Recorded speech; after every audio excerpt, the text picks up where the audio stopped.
sindika mawulire oba mu kitongole oba mu government ya Namibia oba ya Bungereza oba yawa. Big up upon yourself mwe balire ddala. Go wenne yakwata ensimbi notta essawa zono lunaku n'ogenda okwekalakaasa mu ggwanga erya Amerika, n'ogenda okwekalakaasa mu ggwanga erya Bungereza, n'ogenda okwekalakaasa e Sweden n'ensi endala gye bagezaako okwekalakaasa. Wepona abaana bonna ba comrade mwenna abaagala Obuganda abakola bu video ku buli mutendera gwonna mu Uganda n'abali mu diaspora nga mbajja Ssaabasajja Kabaka oba bwali comical oba bwali political oba bwali kibonna nga bubanja Ssaabasajja Kabaka mwe bali nyo balire ddala kubanja lyo bebaza nnyo kubanga Museveni mission yali nti tuleme kwogera ku Ssaabasajja Kabaka musajja watu afireyo ng'omunaku bo bakole kye balina okukola kali njalo bebaza nnyo mwenna abakola omulimu ogwo abatambuza bu video n'abaabukola mwenna n'abakyabukola temuzikiza obwato obufa magoba ombanvudde kampisa obulango bubiri bwokka then tulyoke tugende ku video yatulese sharing a video. Alright. Kalamu kano kagenda eri mwenna abandi yagadde okulambula ku bigere kugenda mu ggwanga erya Canada. Njala bategeeza nti conference eno, the International Conference on Ending Malnutrition 2025, the theme Better Nutrition for Better Lives, second edition is on. Ejja kubanga etegekebwa mu ggwanga erya Canada mu conference hall gaggadde eyitibwa Woodbine Banquet and Convention Center. Esangibwa ku 30 Vice Regent Boulevard ku M9W7F4. Ngoyagala okwetaba musomo guno mu ggwanga erya Canada gujja tandika ngozo mwezi 17 omwezi ogw'olubereberye 2025 ate kukomekerezebwa nga nakuzo mwezi 18 omwezi gwegumu omwaka 2025 okumanya ebisingawo ojja kubira kafuru okutegeka convention yeno n'emikolo egy'okunyumirwamu omukyala Dorothy Kajumba era executive director wa Extreme Music and Events Management mu ggwanga erya Canada. Osobola mufuna ku ssimu ze ez'omungalo ziri 2 nzibasomera buli lunaku. Esooka eri kasalaba emu 647290340 eyo esooka. Eyokubiri eri kasalaba emu 437259603 bwanzo ogedde mu lulimi lwaffe lumanyi olya Digobe kanzidde mu luzungu. So for more information about this conference, please contact the organizer, Madame Dorothy Kajumba, on her main contacts. Either you call her direct or on our WhatsApp numbers. The first number is +1 647 929 0340 or +1 437 259 6031. Ojja kubanga omufuna akubuulire biki ebyetaagisa na butya bw'ogenda okubanga omutuukako kweyo event egenda okubeerayo omwaka ogujja mu January.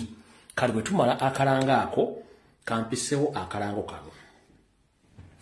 Akalanga kano kagenda kayisa mu ngeri ya kalimu ebintu bingi nnyo. Kanaku kajjukiza ate kaakuzuula. Akalango kano kanaku kajjukiza naye ate kaakuzuula. Kale njagala buli muntu yenna awulira ka video kano akalango kano ojja kansaliramu okasaasaanye. Kasoma bwe kati. Okusookera ddala abantu bangi mu mwaka gwa 1970 okutuukira ddala 1979 eyali omukulembeze w'eggwanga omunandule Mugenzi Amini lwe yakunkumulwa omukono mu Ntebe n'awaŋŋanguka mu ggwanga erya Saudi Arabia yafiira nakati gye bamuziika. Abasajja ba Flonasa saako n'ebitongole ebirala byakola effujjo lingi nnyo mu kutta bannayuganda okwolona gavumenti y'omusajja oyo naye abantu bangi baafiiramu era abantu bangi baabulwako amayitire. Butyo ne famire ezimu zikyanoonya abantu baazo ab'eŋŋanda abakola emikwano abattibwa abamu baaziikibwa mu kirindi. Akalango kano bwe kati mu kkowa eryo weegwa.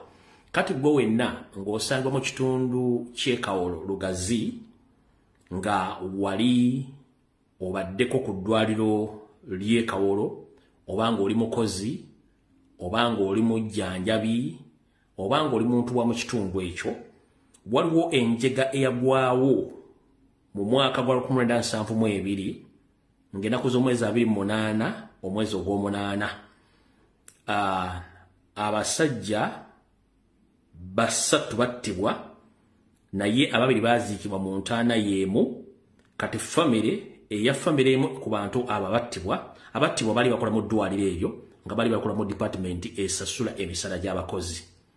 bakubwate bakbo masasi libona ne batibwa ne bazika mu ntaana emu kati family emu bambi muzadde waayo agirosa ayagala bamujjeyo naye omuntu amuli waggulu family yabula tebamanyi wa kubasanga nakuzuula butya kuba tebasobola kujjayo ali wansi ate balekeyo ali waggulu so family efunye okusomozebwa ebbanga lyonna nga banonja bute bagenda okufuna family y'omugenzi ono gubaziika ne taata waabwe basobole okubanga batwala ebisigalira by'abagenzi tebagadde kukola kintu kino nti bajjeyo waabwe kuba emyaka mingi bo baagala bayisa akalawo kano buli muntu asobole okubanga akola ki nga ategera akalawo kasoma bwe kati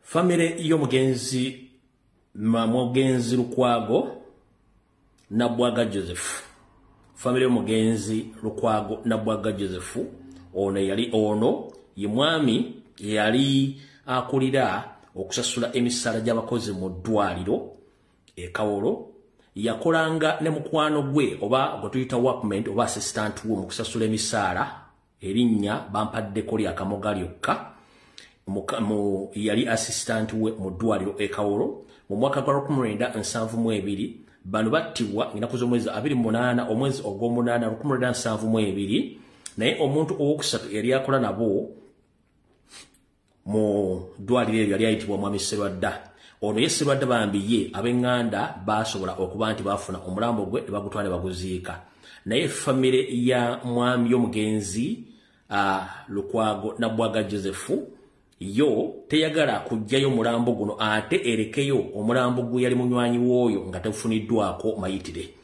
kale gwe wenna ali eyo ng'omanyi family y'omwami Kamoga eyali akola mu ddwaliro Kawolo mu mwaka gwa 1972 abattibwa lubona nga n'ensi eraba bambi kitammwe family eno emanyi waali naye tebasobola kujjayo muntu ali wansi ate balekeyo ali waggulu nga tewali family member yenna asobodde okubeerawo kale family y'omugenzi Kamoga ng'omanyi nti kitaawo kojjaawo oba muganda we yali akola mu ddwaliro ly'e Kawolo mu mwaka gwa 1972 nga wagwa wejegere yagwanga na kuzomeza 28 mwezi gwa 1972 bambi fuba okulaba nga otuukira family y'omugenzi Mr. Lukwago Nabwaga Joseph ku simu yaabwe ku simu zaabwe ez'omungalo nga omuntu gw'osobola okufuna ye mukulu Mandela Kizito ku simu ye ey'omungalo 0744929347 nkiddamu family y'omugenzi Kamoga ngeri yali bampaddeko limu nga oba yali kojja oba yali muganda oba yali ani oba yali ki oba yali jjajjaawo nga temwamanya mayitire go bamaziika ge njagala bategeeza nti omuntu wammwe yaziikibwa mu ntaana ne gwe yali akola naye mwabulwa kindi ye mufuna ne kati family y'omwami ono yemanyi waali mujja mufuna ku simu ye omwami ono omuyita Mandela Kizito ku simu ye ey'omungalo 074 49 347 ojja kuba omufuna abuli ebiddako kanjiddemu 0744929345 omwami ye Mandela Kizito musobole okubanga muyambagana buli omu atwale ebisigalira bya family ye balyoke balabe ki ekigenda okuddako mu ngeri eyo so akalanga ako bwe katyo bwekayisizwawo olw'ensonga nti bantu bangi bafiira mu ngeri etategereka myaka egyo effujjo lingi eryakolebwa era nakati eryefaananyizaako bwe lityo kekabadde akalango kati jana tugende ku Kigulology tusimbula video mu Kigulology kyaliro njala kiweereza mwenna bazadde bannange abakyala n'abaami yonna gye muli oba owagira enkyukakyuka oba togiwagira nkyukakyuka naye ng'oli muzadde olina abaana enswa ekyusa amaaso nga n'envubu okyusa ensi weeyolekedde si walungi nnyo eri abaana betubutuza ennaku zino emirimu gyakeka nnyo era ng'ate tubateekamu ensimbi nnyingi nnyo okubasomesa kino kibaviirako okuba nti bagenda kutaayaaya abamu bafune embuto ku nzija abamu bafuuke emiyaayu ku kyalo naawe kennyini omuzadde abaana bakufuukira ekyambika otuka okwebuuza bano bonna zaala baaki naye ng'embeera yeereese ebintu ebyo buno obubaka njala bugende buli emuzadde ena gy'oli newankubadde tulina eŋŋombe egamba nti nze engeri gye nayisibwamu ate saagala abaana bange bagiyitemu ekyo kituufu nnyo naye ffe singa tetwayita mu mbeera eyo twandibadde tetuliiko oba tebadde tetusobola kukola buli gy'okoma okuginya omwana n'omulaga nti buli kimu kisoboka era okimuwa mu budde nga tomulagidde kikyakkola wattu oba weeyolera mpiri. Muzadde munnange aliyo kana akawulirize nnyo mu kigulalo gye kyaleero. Ngenda kusaba n'obuwombeefu. Bw'oyinza okuba ssaawa zino mu yafeesi yo emirimu gy'okola gikuwa ensimbi gikuweereza bulungi nnyo. Era ng'abaana baanabo bali bulungi nnyo okusinziira ku baana b'aballa. Naye nkugamba nti olina ekirungo ky'olina okwongeramu abaana bano bakifune ekisookera ddala. Muyigirize abaana bammwe okukola. Abaana ab'obuwala mubasomesa emirimu gye balina okukola ng'abakyala. Abaana ab'obulenzi mbayigirize emirimu gye balina okukola ng'abalenzi. Abaana mbayigirize emirimu gye basobola okukola ng'oggyeko gye basoma obusome mu bitabo mubayigirize okukola. Olw'ensonga nti omwana ono olwaleero wooli enkya toliiwo. Togenda mulekera muntu yenna kumusobola singa oba wamukoze ekyejo. Togenda mulekera muntu yenna kumumanaginga olw'ensonga nti gwe wamukuza bubi. Anti tulina eŋŋombe egamba nti akakyamamira ne bw'okagolola kamenyeka bumenyesi. Gwe nga bw'oyagala okuza omwana wo n'abala baagala bakoze abaana baabwe. Naye singa onoovaawo gwe abadde amanyidde omwana gwe wakuza ekyejo agenda kubeera naani? Ensi erina ebizibu bingi nnyo tekyalina budde. Mukuze abaana ng'abaana bagenda kubeera flexible and comfortable oda bwe babagenda nga bali useful to the society ne gye babagalaze singa aguddewo enjega. Omanyi omuntu bw'ofa mu lumbe munnanga abakungubazi bajja bangi era ebigambo boogera bingi nnyo. Ne mu kaseera akakokungubaga bagenda okuteekayo oba ne mu nnyimbe abamu beeyama nti andize omwana ngenda muwera nti mwana ngenda mukola ki. Naye olumala okubulizaako ettaka buli mukungubazi ng'akinimbuka dda gy'apangisa oba gy'azimba toddamu mulaba kadde omukubako ekimunyi. Kati be bana betwogerako nti omwana olubata wamuzimba bulungi kiba kizibu nnyo. Ngenda kusaba muzimba abaana nga basobola okuyita mu mbeera yonna ey'obulungi ey'obugubi naddala embeera y'obugubi. Lwaki mbagamba ey'obugubi? Abaana bangi bali mu biseera ebibasoomooza nga tebandiyagadde kubeera tebasoomoozebwa. Mbooza lwaki? Njagala ombuulireyo nti waliwo abaana ng'abazaala nga ba street kid tebaliyo. Abaana bava bantu. Teri mwana gwe bazaala nga street kid. Teri mwana gwe bazaala nga malaaya. Teri mwana gwe bazaala nga mukwasi wa Obadiya. Teri mwana gwe bazaala nga mubbi. Teri mwana gwe bazaala nga kireese. Bonna ebintu bino bayiga okusinziira ku mbeera gye babayise. Muteeketeeka abaana bammwe nga bagenda kubeera easy to manage era nga bali comfort basobola okugenda mu mbeera yonna esoboka. So si kuzaala mwana afuuke ekizibu nga ne gy'ogenda omulundisa oba omwazika nga tasobola kubeera wadde n'ewiiki olw'empisa enfu olw'obutayagala kukola nga ne bamuwadde wantu ti agenda kubeerawo tasobola kufumba tasobola kweyoleza tasobola kwoza bintu tanakyasobola kukola wala atudde wali yatudde bamufumbire buli kiba kimukolere. Abo abaana bazibu nnyo okukuza. Ngenda kugamba naawe ali e Bulaaya ng'ozadde omwana w'e Bulaaya tekikukakatako okutuuza omwana wo n'omukuza mu nkuza eyajjajjawo yakitawo gye yakkozaamu. Abaana mubajje ku Western Life. Nkiddamu abaana mubajje ku Western Life olw'ensonga nti Western Life yesinze okwonoona abaana. Mwe temwamanya muzungu kye yakola. Omuzungu yamanya okukontrolinga population okugijjamu obuyinike n'okugijjamu ekitegeera. Bawe excessive freedom nga tebalina limit to the extent they go beyond of denouncing their parents. Ne bagenda mu gavumenti nti ebalabirire. Teriyo muntu asobola kulabira mwana wo nakumanya bulumi nakumanya bukya bwayitamu nga gwe omuzadde. Gavumenti esobola kulabira mwana wo kumutuusa kumutendera gwagiyitamu. Buno baka mbusindikira mu Uganda yenna gy'oli oba oli mu America oba oli mu Canada oba oli mu Ngereza oba oli mu Europe oba oli luddawa tuula tomukuba nedda. Wabula muyigirize mutendeke nga bwe bakutendeka n'oyita mu mbeera yonna esoboka okutuuka okuba nga osobodde okwebeezawo mu mbeera yonna bweri. Abaana abo gy'okoma muteeka mu mbeera nti tagambibwako. Fedde ebyalo bye byatukuzanga kye tuyita society. Naye gye munaakoma okuginya abaana bammwe omwana olunaku lw'onoovaawo tomanya ani agenda mumusigaza. Omuntu atasobola kukola ng'atayagala okulya. We wava olugero olugamba nti omunafu azadde kaliira tunaawulira mukitegedde bulungi nnyo. Mufube okulaba mmwe abali mu diaspora nammwe abali e Kampala n'oba olina ensimbi nga zikuyitaba. Omwana wo oluwummula mutwale ku faamu agenda alunda embuzi agenda alunda ente agenda akola emirimu. Alyoka akomodera afutadde ku ssomero oba omuteekateeka okuba nti asobola okumanaginga ebintu bino. Oba olina edduuka nga system yakusomba migugu kugireta mu store then nga bw'otunda omwana mufuula omu ku bapakasa basomba emigugu.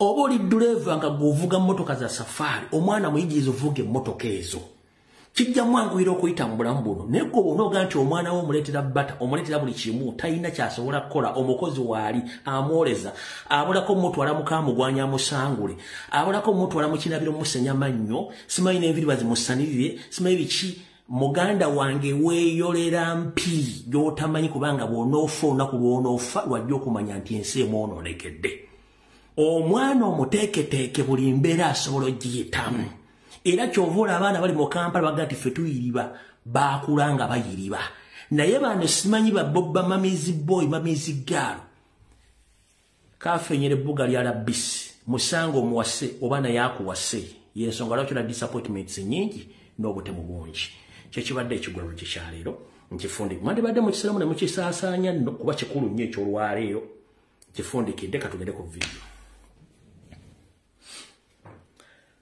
tugenda kola part B eza video yaleero tugenda kola ekitundu eky'emmengo then tugende mu kitundu ekiri political gine esembera katandike n'eky'emmengo kale okusookera ddala njala tegeeza mwenna bannayuganda nga sawuddemu fe abajja ku social media kuno kwogera ensonga ezikwatagana ku ggwanga n'ezikwatagana ku nsonga za Buganda wattu tetujja kuno kusiika binyumo twasooka ne tumanya butya Museveni bwakola emirimu gye fe ne tujja tugikwatemu tugikyuseemu yensonga lwaki twogera ennaku ez'enjawulo okubagulira ebintu bino si lwakuba tetulina kyakukola tulina ebyokukola bingi era singa tubadde tujja kukola bintu bino singa Museveni ebintu byabikola nga babyagala n'ennaku zino akola amanyi nti eriyo abaana bagenda okujja ebintu babikubamu bituli bife ekyo mwandibadde mukimanya bulungi nnyo omugaso gwaffe n'omugaso gw'abakomole ne bakola omulimu gwegumu yensonga lwaki nti buli tujja twogera ebigambo bino babikyusa oba tebabikola bwe babikoze ne baswala tebagenda kuddamu kikola kwe mulimu gwaffe kati njogedde ebigambo kuno sibimanyi bungi bwabyo ne mbasomesa kye tuyita diversion propaganda blackmail stunts buli kimu nekibasomesa ne mbabuulira abantu ki Museveni baakozesa na buki bwakola emirimu gye wiiki eno nanzize mbateekateeka mbabuulira biki bigenda okubeerawo ne mbagamba nti kubayo wala sigenda kiddamu nabagambye nti eno wiiki nga tugifundikira omutanda ajja kuba akomyewo naye ekyensonyi ekikwasa ennaku waliwo omuwala ate njagala nnyo muteeke efusiira ku bantu ki abafulumya ebintu ku social media waliwo omuwala we baŋŋambye nti ye gurupu y'omuvubuka oli gwe bayita pressure omuwala oyo yatadde vidiyo eraga nti Ssaabasajja Kabaka yayingidde mu Uganda nga yayise Nakiwugu ku lyato omuwala oyo amanya muganda tayipingire wano yasoose okupostinga posti eyo then mutandika okugatta obuwaya omuwala oyo amanya ndoza mugamba nze ngeerabidde yasofulumya kuba abaana baŋŋayi bulungi nnyo nti yagifulumiza amanya mugateeke wamumanyi bulungi nnyo abaana abo bonna eyo kiriki y'amayiga kiriki ya gavumenti abadde bakola ebintu bino nga mwe temumanyi bamuyita Aisha Blessings thank you very much bamuyita Aisha Blessings mukyala Aisha Blessings oli mu Tanzania oli mu Uganda nganze mwebyo omusajja omukulu nga siyomba na bakazi atemba w'ekitiibwa mukyala Aisha Blessings obubaka njala mbukusindikira bukutuuseeko ngenda kusama kimala emivuyo gye mwalimu egya Muganda pressure okujulonga Ssaabasajja Kabaka twamanya bani abakozesa bwafulumiza vidiyo eyo era wegasse kuba n'otukonfamingira dda nti mwe mwalimu babaga okusasulwanga mayiga okutyobola Ssaabasajja Kabaka ngenda kusaba togeza n'oyimirira mu layini y'omuliro gwe bayita Aisha Blessed togeza n'oyimirira mu layini gye bayita ey'omuliro ojja kufuna obuzibu oyinza obutasobola kufuluma kudda Tanzania nga nabo tokyasobola bafuna kubanga embeera wetulaga nzibu nnyo nkusaba toddamu omuntu yene yafulumiza ka vidiyo ako wakoze ensobi ekitubeza ku social media ano kwe kubanga tumanyi buli kimu ekigenda mu maaso kola ki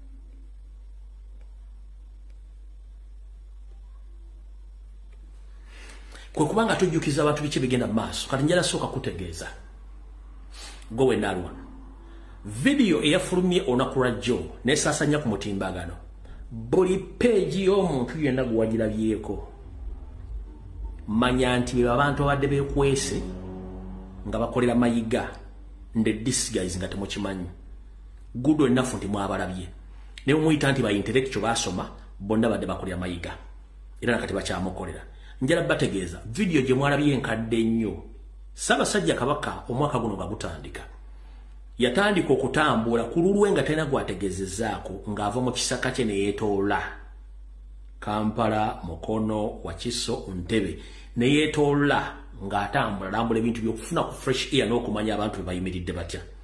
Video ezo ezimu we zaalikodingiwa. Era video yalikodibwa ng'ennaku z'omwezi 20 omwezi omwezi ogwokubiri omwaka guno gwennyini 2024. Naye olw'okuba nti abasajja bano bakola ebintu bino okubuzaabuza abantu naawe kennyini njagala nsooka mbayigiriza ekigambo kye bayita forensics ne pay attention to details. Omuntu bw'ataviira nga Ssaabasajja Kabaka alabiseeko mubuuze alabikiddeko wa kubanga atwabagya Ssaabasajja Kabaka tannadde tubawula ennaku z'omwezi agenda okudda nesooka weebuuze eyatadde vidiyo ekigendererwa kye ki ne mayiga nammwe abali emmengo n'abali mu gavumenti intention yammwe kigendererwa kyammwe kiki ekyabateesezza vidiyo n'ebifaananyi ebikadde. Olwali ennaku z'omwezi 2021 mbadde nnina akabanza akaŋŋambye nti bw'oba ogoba musajja munno olekanga mwezi n'akozza ate bw'oba otandika emmotoka ne bw'ogivuga n'osinga eyagikola wattu emmotoka eyo olina okugipaakinga n'esooka newummula oba n'ogenda n'ogikola service. Jjo nafunye ekirowoozo nga kavidiyo tekannawulenga nti engeri omutanda gy'agenda okudda mu ngeri yonna gy'aba nazzeemu kansooke nkwata ebikolwa byange mbiteeke wansi ku program bimuli mbulange emmengo n'omutanda muweemu ekiwejjowejja akole awumule. Naye bwe batadde ka vidiyo ate ne munsitula akabanzi ne ŋŋamba wo ebintu bino mubikola mu bimanyi okubuzaabuza abantu netavaayo mukungu mmego okugamba nti tukola disclaimer video nkadde wabula ne bakasaasajja ba government agents okitegeera kitegeeza nti ekintu kimukuka omuntu ajja kubuuza what was the intention of releasing the old video to pretend that he was his Majesty the Kabaka of Buganda, that he had appeared somewhere in Buganda. That is wrong. Nadde ngenda kuwumuza program buli ngati engeri gye tumununudde akomyewo kansooke nange empemu ekiwejjowejjo tuleke bagenda okukola naye ate kye baakoze kyannyongedde okutegeera nti bano abasajja balina ebintu bingi bavuga sitwagala tulewaawo ekisooka omuntu atadde vidiyo naga Ssaabasajja Kabaka yalabiseeko mubuuza ebigambo biringa 3 bina ekisooka muge vidiyo nkadde yafuluma ennaku z'omwezi 2 omwezi ogwokubiri 2024 nti Ssaabasajja Kabaka abadde Namibia nti yajjidde ku mazzi ku lyato nti Ssaabasajja Kabaka yatambudde okuva e Namibia ku bigere n'atuuka e Tanzania n'alinnya eryato oba n'atuuka e Kenya n'alinnya eryato nemuleeta nakyogo nno mubuuze Lake Victoria egatta ku Namibia nti nedda common sense bw'oba tasobola bikunyonyola muleke. Kati for further reference eyo video gibagambye nti nkadde ku mikutu gyonna ffe twali twazitereka dda katumaze oziteeka tuzimayi bulungi nnyo video sigenda gizanya wabula ngenda bo reference ku mikutu egy'entebe omanya eriyo abawakanyi bangi nnyo njereko baza abaana ababeera ku social media bakuuma ebintu bino. Omukyalo n'omuyita Namubiru Juliet yapostinga ekifaananyi Ssaabasajja Kabaka ng'era ali mu kifo kyekimu yakipostinga February 2024 kyekino kyennyini kyemwalabye bulungi nnyo era yateekako omutwe ogugamba Ssaabasajja Kabaka asiimye n'alambula omwalo gw'e Nakiwogo by Namubiru Juliet February 2024 n'agamba Ssaabasajja Kabaka empologoma ya Buganda Road Mwera Mutebi the second asiimye n'alambula omwalo gwe ogw'e Nakiwogo yeno post mu kintu kyekimugire bulungi nnyo yeyo post. Kati bwe tuvaawo ngenda bo reference y'ebintu ebyo kati era zino page zonna z'entebe eza postinga video zino page zonna z'entebe si zange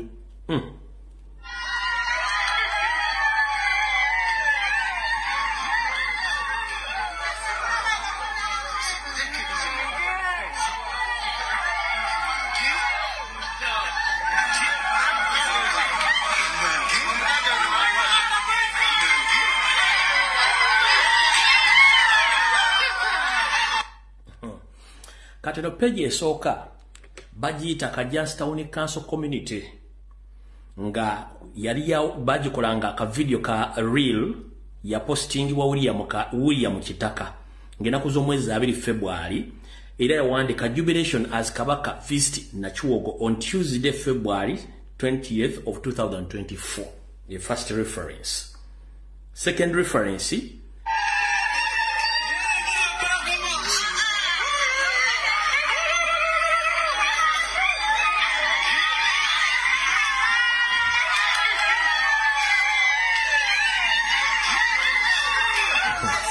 Second reference ku page eno ya Ugandans at Heart UAH community era nabawandika ekigambo kyekimu naku z'omwezi ezimu naku lwerumu kati mwe bakomredi mwenda bana Uganda olunaku lwa jjo nafunye ebirowoozo bingi nnyo era nafunyemu ekirowoozo kiŋŋamba ekituufu Museveni yatuloga naye nze siriimu n'abamu abafunye endowooza enjawulo siriimu nene mmanya lwaki Museveni afuze ebbanga lino lyonna kubanga tubadde n'abantu abawumba tuutu tubadde n'abantu abasiru nga tasobola kwawula wakati wa Bogoya na Ttooke olw'okuba nti byonna biraba nti byengedde oba byakyenvu nga tasobola kukola nti luno Ttooke oba ono Bogoya engeri gye basaasanyizaamu akatambi ng'otasobola kyandette okuti abantu Museveni nti bano abantu basaana kujjukiza bujjukiza buli lunaku bakuba emiggo nti kino kyekituufu yensonga lwaki tebamanyi ddembe lyabwe yensonga lwaki tebamanyi constitution yensonga lwaki tebagabadde beekalakaasi ne bagaana ne bagaana okwekalakaasa ate ne batandika okukaba temutumenyera nju ate simayi amazzi gabbe amasannyalaze gabbe mutubinyisa omusolo mutugoba ku mataka ne ŋŋamba okay no problem no worries amamesa amangi tegeesimira bunya amamesa aganasobola okusima obunya ne gatuuka gajja tuuka yensonga lwaki Museveni agamba nti I fought for myself. I didn't fight for anyone because he knew the biggest number of Ugandans. Nchidam. Sicha ananya Museveni gamba nti he fought for himself and his family. Kubanga he knew the people supposed to serve bali dance.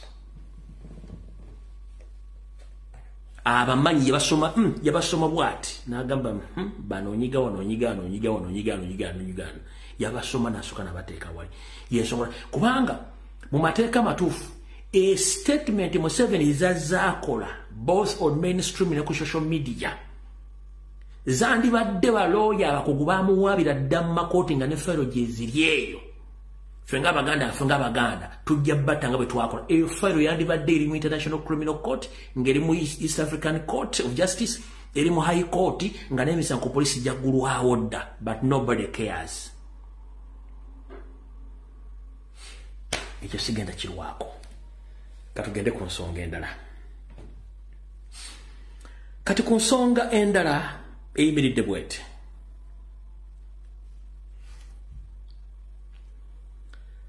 ndi mweraliikirivu nnyo ebyensusso lwaki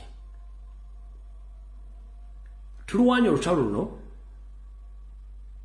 okuva gye lwatandikira mpaka olwaleero naye abantu abasinga temwena kye mutalaba ekiyinula ennyana kiva mu kibeere lwaki okuva mu 1996 mu system zetulize tubasomesa Museveni awa abantu essuubi n'amaanyi okubakozesa ebikyamu abantu bangi abaddewo nga boogera nga balina amaanyi mangi mwine vice president species awandira kaziyaga abakyala mu kuba abasajja ku ngufu muyettira bbaawe mu bintu bitategerekeka n'abantu bangi nnyo tulabyeko bachairman Lucifer bachairman Situ abakolera Museveni nga boogera ebigambo bingi nnyo nga balina amaanyi naye ng'abantu abeera ne mission enkusifu gye babawadde okukola era ne bazituukiriza olumala okutuukiriza mission eyo ne bavanishinga ne babula kati bwe najja okkuba ebituli mu Mmengo ne munneegattako ne kuba ebituli mu Mmengo Mayiga jiddeyo ddala true characters nti ali ku mission enteeketeeke kyovulaga nti nze ndikakongekako kubwetaka koona madda kakubwetaka koona ng'ogenda kakoona ng'okomawo n'avuma n'ajerega kubanga is backed up by the state to accomplish his mission of finishing up the Buganda kingdom buli kimu akikoze wetwogera olubiri lw'Emmengo lwonna lwetooloddwa amagye agali muleeya n'agamanyikiddwa agakutte emmundu zibuse ppiki ekyo kyo n'abalambuzi bakimanyira beewuunya lwaki military eri all over mu lubiri nabagambye olubiri lwa Ssaabasajja Kabaka olw'Emmengo lwa Mwanga luli mu kusiribwa mu kitundu kiri eky'Emmengo ekya wansi eri bali mu kulusenda ng'ennaku bwe zisemberera nenno bonde tewali muntu avuddeyo kwogera ku nsonga ezira nze nzogeddeko kati bwe nzija ngatta ebigambo bya Mpuuga nengatta ebigambo bya Mayiga abakungu abali Emmengo nengatta enkola n'ebiragiro n'ebyogerwa bajjajjaffe abataka ab'ebika n'empulira ng'amaanyi ag'ekisajja ganzigwamu gatya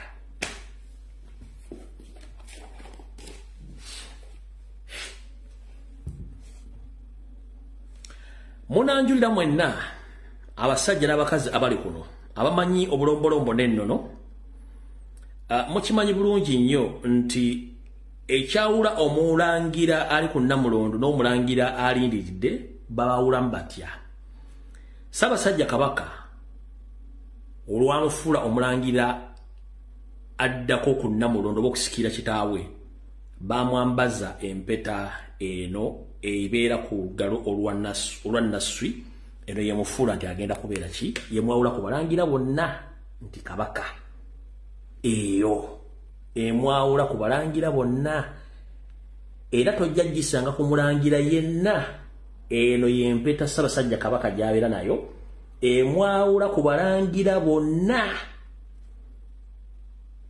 naye muyina kye mbale temugoberera kyekiriwa omusajja omutoolo Apuuli eyeeyita Wassajja Kintu mu kifaananyi kino empeta eyo giraba already ono yali mu mission enteeketeeke esanyawo Ssaabasajja Kabaka empeta ogiraba gyeri oba bulijjo temukyetegerezanga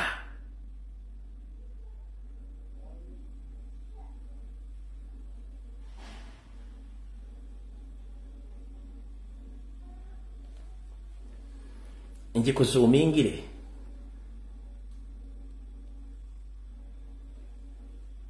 ngizeeyo njikuzuumingire oba njikuddizeeyo yiikyo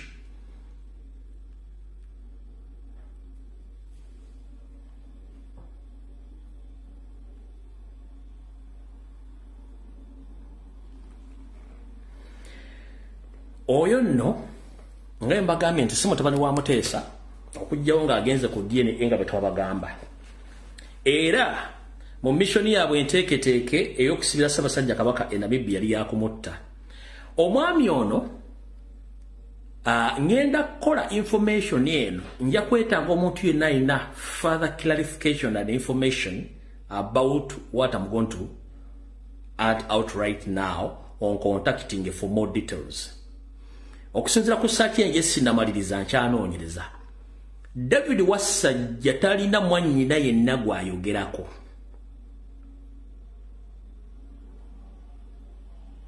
naye okusinziira ku saaki yange waliwo omukyala nga state agent bamuyita Ambassador Anne Katusiime ono ntegezeddwako nga nkyali mu halfway of doing my investigation nti ono mwannyina wa David Wassajja bwe bazaalibwa maama omu probably ne taata omu omukyala ono yono naye fun enough oba ekisisa omukyala ono diplomatic naye tayina kye tuyita biography tayina bimukwatako ne bogenda mu Google biteekamu tayina biography lwaki baakweka biography ye kubanga Museveni bw'ati bw'akola ever to keep his agents safe until they complete their information their mission ono ye mwannyina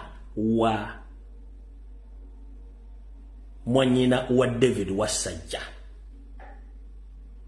kati essaawa zino ali mu ggwanga lya Tanzania gyawerezanga oba amyuka ambassador naye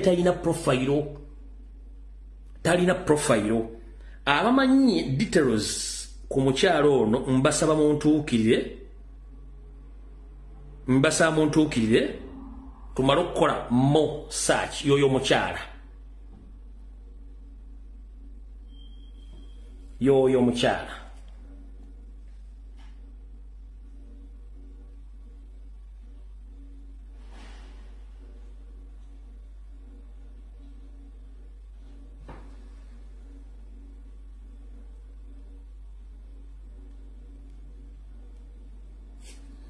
naye kunayinza okuba kwali yo netayina kyetuyita byafaayo y'omukyala.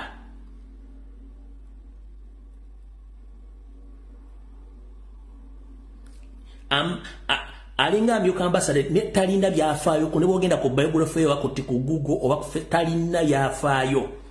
Kati omukyala oyo bakweka profile zaabwe oyo ye wasajja wapuli omutulo nga ino omukyala ono era alimu olutoolo kati ye wasajja.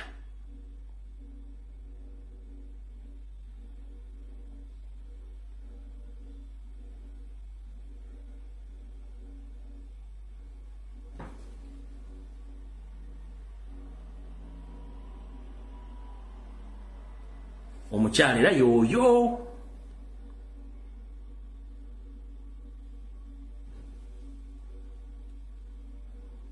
Era oyo ye wasajja gwe mumanya apuuli.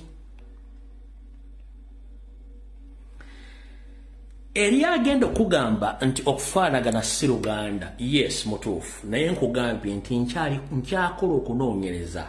Naye kyasinze okummalamu amaanyi ng'omukyala ono talina biography. Oba talina byafaayo byonna. Nenzija nga nnoonyereza kinasusa okusembayo okutegeera nti Baaluganda. Kati wenina okwekanga kwange okwekika ekyawaggulu nti Museveni yali esetting abantu be nga bomb mission yabwe yakuyingira kusaanya buli kintu kyonna ekiri mu Bwakabaka. Abanyoro beyitu wonna we muli ngera bategeeza mufuba okulaba nga mufulumya omukama. Omukama embeera mbi. Omukama w'Abanyoro embeera mbi. Lwakuba temwagala kuwulira. Kati awo tugenda okusinziira.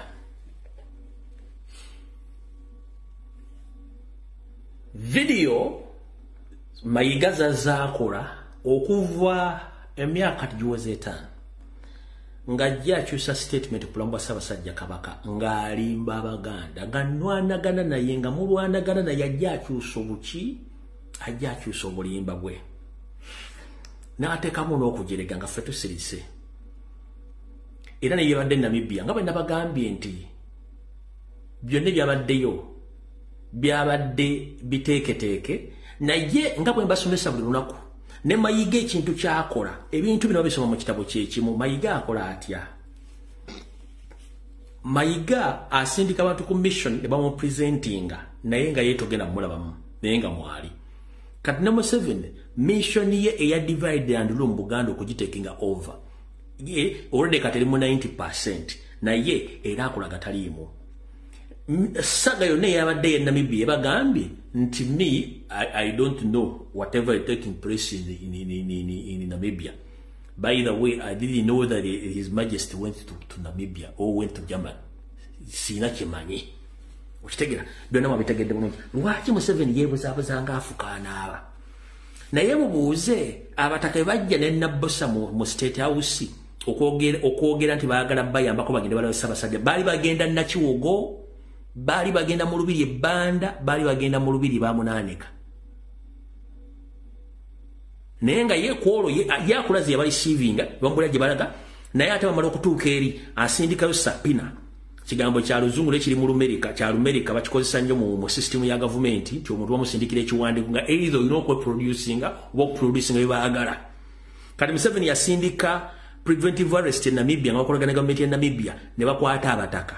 Ne Mayiga n'ateekako ne banne ne bagaana okulaga abatakokola Ssaabasajja Kabaka. Nabagamba kiwa time abasoiro bagenda kuva bakole controversial statements mwazire bulungi nnyo abazzukulu babazze musigenda kuzanya video ezo. Naye wonna toyina olabira Museveni. Museveni ali bbali era kuga nti talina kyamanyi. Kati yakozesezza okero lyemu n'abantu be okubalaga nti mwe kye mwakola to demonstrate kyali kikyamu nnyo mwanona image ya Namibia. But to remind you this, amanyi history bwe batebazinga bawamba Bassekabaka ba Uganda ne batuuka okuma babatta nga tebyayogera. Tuli mu .com era tetusobola kusirika ensonga lwaki twava twogera ensonga zino. Kati Museveni yagala kuzanya smart nti ye bintu tabiriimu.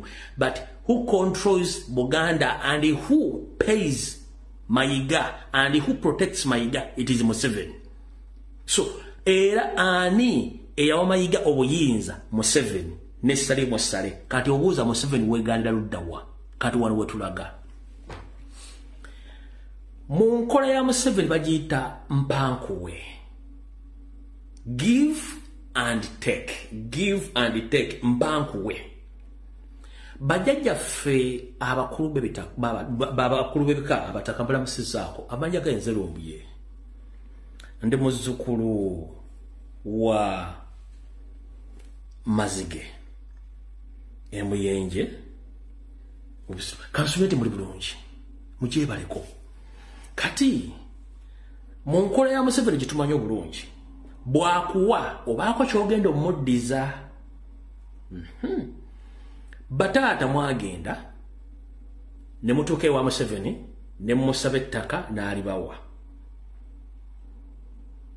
lya bumbi 9 n'obukadde 7 litudde mu bwenyi bwa Bulange Mmengo.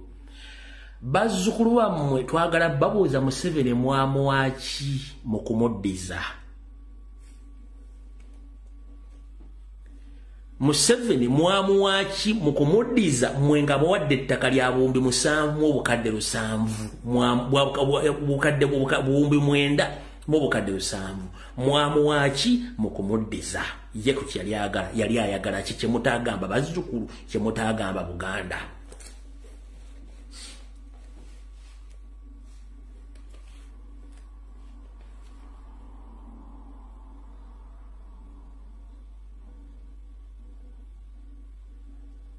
Gwe muzzukulu wa Buganda ali wano osuubidde Museveni abataka nabbosa bwe yamutwalira n'abagulira ettaka mu bwenyi bwa Bulange Mmengo nga liri worth obumbi 9 obukadde 7 baveeyo bayineyine nga tanakyabajjeeko. Era osuubidde nti bandigenze Namibia bandivune boogera biwandibadde yagala okuwulira. Goza laki bakoze press conference ate bagambye bayanjudde bwanjuzi kizimbe kyabwe nga beetaaga ssente ne support. Lwaki tebayogedde ku nsonga ze basanga Namibia? Gobadde osuubidde tebasobola okuva mu mukama we Museveni. Kiki kye bagenda okuzzaako? Bino ebintu wano wammanga tosuubira nti tebigenda kubeerawo. Bwe bina tebibaddeewo tosuubira nti bana bagenda okukola ebinaasinga ku byolowooza.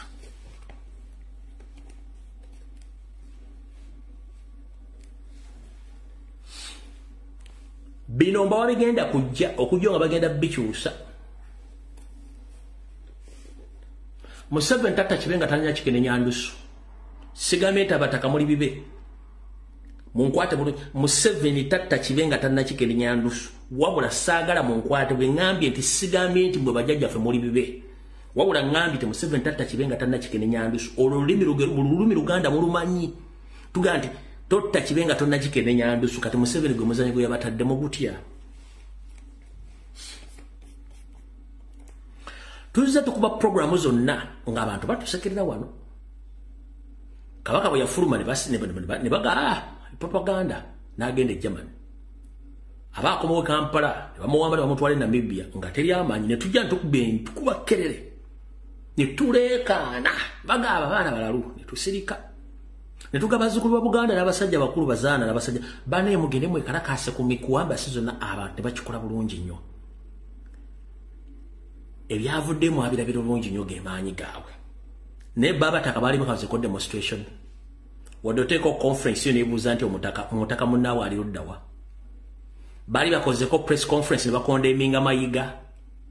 Ku bikolwa byakola Mmengo n'okukyankalanya Obuganda bwonna tebakikolangako. Mu system ya divide and rule ekyo Museveni akikozesa n'akusimbirawo nabbosa n'akola ogugwe. N'akusimbirawo mayiga n'akola ogugwe. N'akutera abalangira abakola ne bakola ogwawe. Buli omu nga ali kuwaka buli omu awakanya munno okusinziira ku interest ya Museveni gy'ayagala. What is the interest of Museveni within the Bataka fraternity? You know one. Museveni akimanyi nti ayagala kukyusa obulombolombo n'ennono bw'otya bwe bateekako kabaka ompya owa Buganda. Ekintu ekyo tuzze kikyogera nti ono ajja kukozesa abataka bano ng'abalina mu ngalo zaabwe 5 bamuyambeko okutuukiriza ekintu ekyo. Era mugenda kuwulira ng'entalo mu Royal Family ne mu Baganda bennyini nti ate abataka bagenda tugenda ono gwe tugenda okuleeta. Ffe nga ffe tusazeewo ekyo kimu kiteekawo mukitegere bulungi nnyo. Temwewuunyanga abataka batandise okutambuza emboozi ya Museveni tagooka tova ku layini nga bategeeza bazzukulu ba Buganda batya tukume emirembe temukola fujjo Obuganda bwaliwo twagala busigalewo gwalabyeko y'omwana ezo emboozi muzirinde nga ziva mbataka kitegeeza indirect bagenda kuba kwa Museveni campaign ngera mu supportinga nti gwalabyeko y'omwana ebigambo mbirinde ekyo kyakubiri mulindirira abataka okutandika okuvumirira bazzukulu abali ku social media abavuddeyo okwogera ensonga zino bonga z'abalema ekyo nakyo mukirinde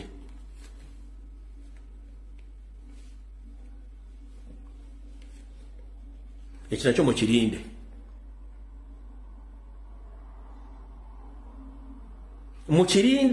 nakyo mukirinde tugenze mu maaso omulenzi mbwa bigenda kujja ne mulooza nti nsaaga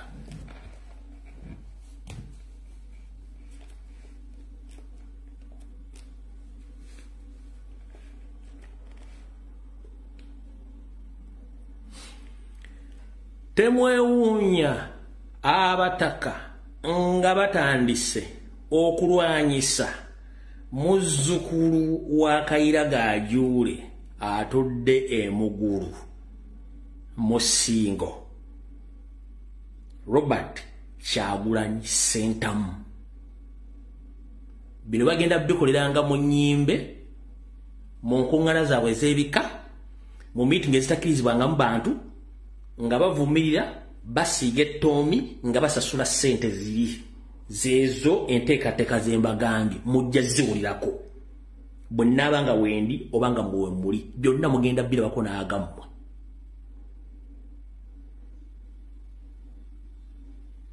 enteekateeka esooka esembayo yiino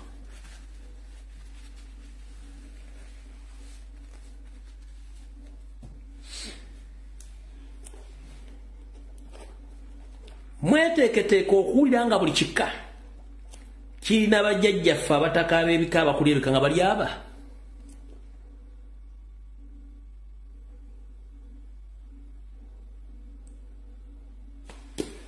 mweteeketeeka okuwulira nti ebika kati birina abataka babiri ne bakatikkiro babiri n'abasukka mu babiri nga bano bo abaliwo ab'ensonga tekuli agenda kinyeegangako naye mweteeketeeke mu system ya divide and rule ng'ensobola ezireetedde mu bika ebyo ze zirina amaanyi n'okusinga bajjajjaffe abataka b'ebika ekyo nakyo mukirinde kigenda kujja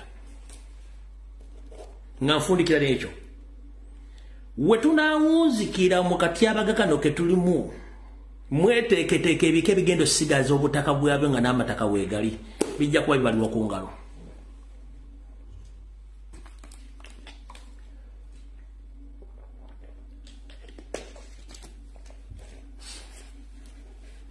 mweteeketeeke ebika ebinasigaza obutaka bijja kuba bibalira ku ngalo nti emu 2 3 4 5 ng'ebisigadde byonna tebikyalina butaka nga biri mu bbanga ate kasita empagi enkulu eza Buganda byebika bya Buganda kasita biba nga biviiriddwako obutaka waba tewakyali kika yenkola y'amayiga gye baasooka omutendeka za mutegedde bulungi nnyo era ndowooza mutegedde bulungi nnyo ekigendera ky'abasajja buli kimu mujja kiraba wano era mujja kiwulirako bulungi nnyo nga bwe ngendo bibagamba wano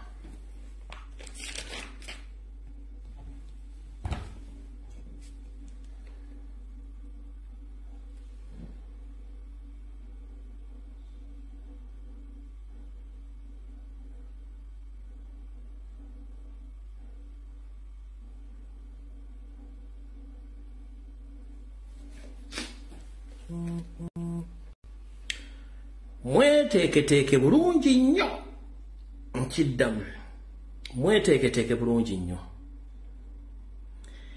ekigoba bantu ku mataka kigenda kunyeenyeetera mu Buganda nga kivudde ne ku ntobazi kiyingire ku mataka aga bulijjo nga teri muntu yenna agenda kunyega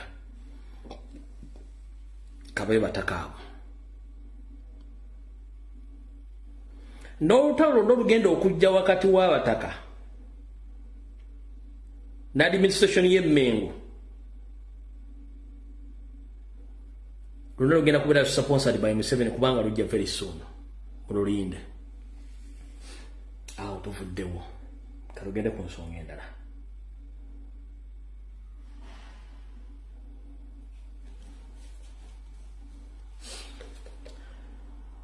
Mwenna abeetekeratekera okugenda ku matikkira ag'omwaka guno kabuze ennaku ntono nnyo. Ndowooza system mugira bwetambula. Bali mu kuyaggayagga okulaba ani abanaabeera ku mukolo ogwo. Ye Najjinda Sylvia Luswata yatuse mu ggwanga jjo kusazadde wakati wa ssaawa 7 n'ekitundu ku 8 yabadde atuse mu ggwanga.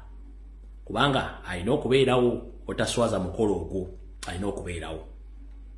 Sisuubira nti Ssaabasajja Kabaka ayinza okuba anaabakomyewo olwaleero anaabonekako oba. Wabula kye mulina okussa ennyo essira obwato bufa magoba.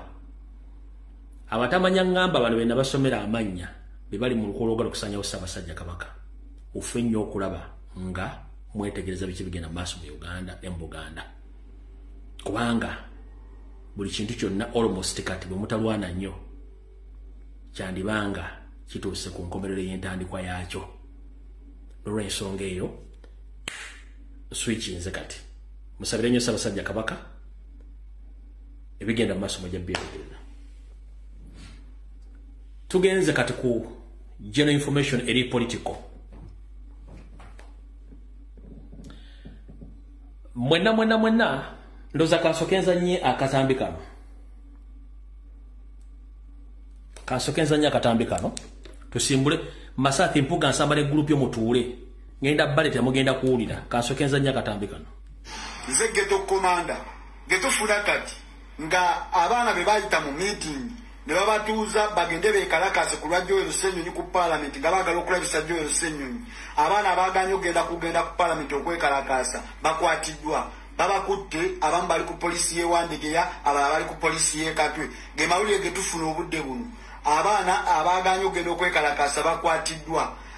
Kye twategeddeko nti bano abaali mu meeting abamu bangambye nti ekintu kinene nnyo kiri mu sente nnyingi nnyo abagenda okwekalakaasa babawa emitwalo 2 nga bw'obeera olina Facebook ng'olina account ku TikTok oba ku Twitter ng'ogenda eri bakuteerawo ku payroll bagenda kutandika kubanga babawa buli wiiki.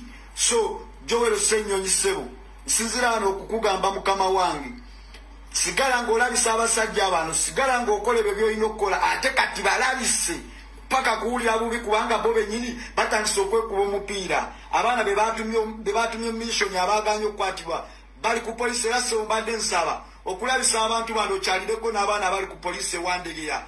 Wano nze twalawo wano ndetwale zenji twala ssebo nkusaba ogendeko ku poliisi y'ewandegeya abaana be bawadde ssente ne bagana ogenda okwekalakaasa we bali. Simanyi oba mujja kwetaaga lisiti y'abaana abo be bataddeyo bawowana amannya naye gye tufuna kati ng'abaana bali ku poliisi babakutte naye bo baganya ogenda okwekalakaasa. So ekintu kino kiri mu kuteekebwamu ssente nnyingi nnyo. Njagala mwenna abasobola mugende ku poliisi ewandegeya mulabe abaana abo be bawadde ssente okugenda okwekalakaasa ku parliament balabise Joel Ssenyonyi ne bagaana naye nga zo ssente baziridde. Kwa geto mukimanyi geto youth tali fit era temubanenya lwaki balidde ssente. Geto youth tali fit eno embeera Museveni yagitaddewo. So tusaba mwenna mutambuze vidiyo eno abantu be bawadde ssente abalina bu Facebook page abalina bu TikTok abalina bu Twitter. So okulabisa Joel Ssenyonyi abamu bakibuuseemu naye bonna abatali mu kukola mirimu gyabwe bagenda kubakwata n'abalala baba bakutte dda. Nze geto komanda. Alright, tuyanza nnyo komanda Waiza wonna wooli mukama akugumye era kuwa amaanyi. Kansubira nti president we buno obubaka buno akutuukako. Mr. President wonna wooli mbadde nkusaba akatambi kano bakakutuuseeko. Tugenda mu kaseera akakazigizigi akolekedde eggwanga nga Museveni nnyini abalaga nti waali naye akeesa lukyanga kukoya mutamiivu ng'ate n'oli ali eggulu afutubadde eggulu ku balugwala alaganga waali kumbe naye byenda bitambulira bweru buli omu ali awo.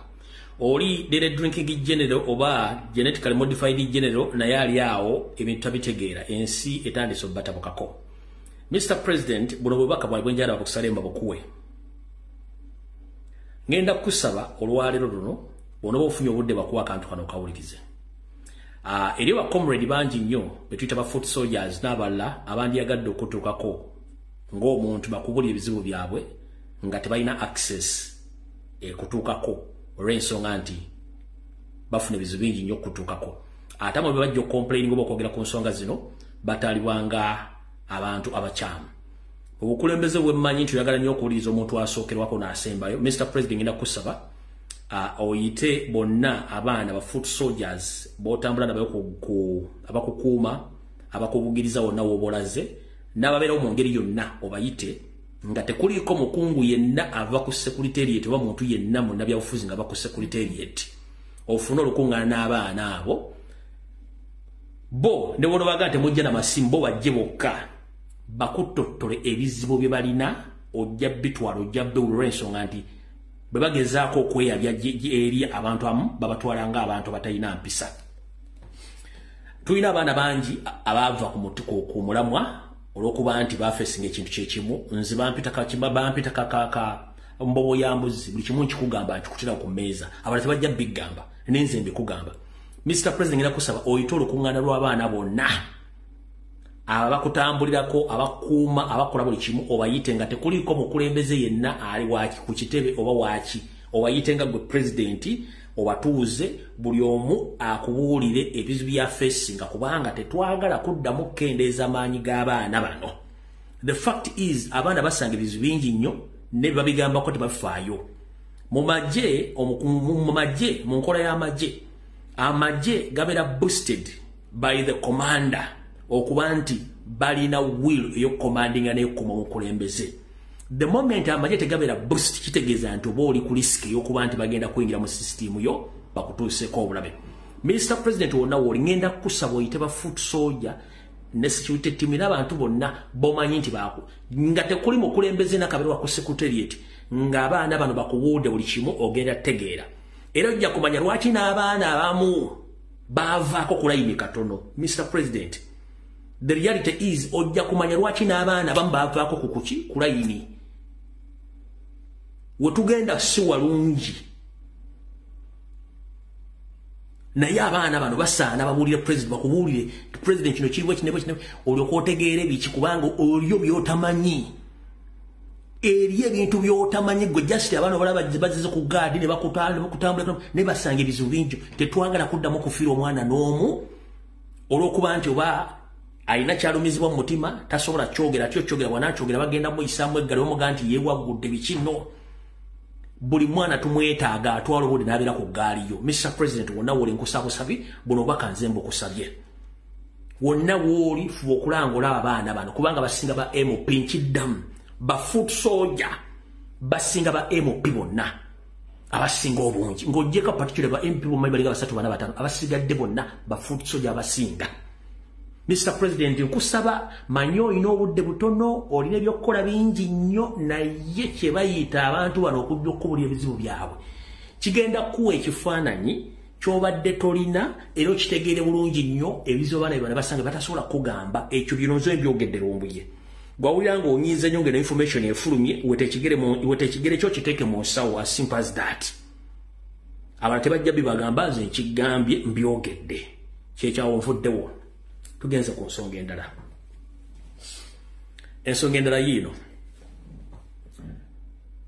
all along tubadde tukola political shows zino nga twogera ebigambo bingi naye ngenda kusaba mukulu Joel Ssenyonyi wonna wooli ntegeeze ne public olutalo mulaba oluli ku social media ku mawulire ku ba YouTubers wonna between Joel Ssenyonyi ne Gomutamanyi olutalo siriwo oyo mvubuka Musa Sekiranda olutalo lwa Anita Amongi lwa Mpuuga ne group y'Enkiddamu. The ongoing war or scuffle, which for them they say that it's a corruption saga between Ssenyonyi and the so-called Musa Sekiranda aka Dini Sewava. No, it's not all about corruption because Joel Ssenyonyi is clean.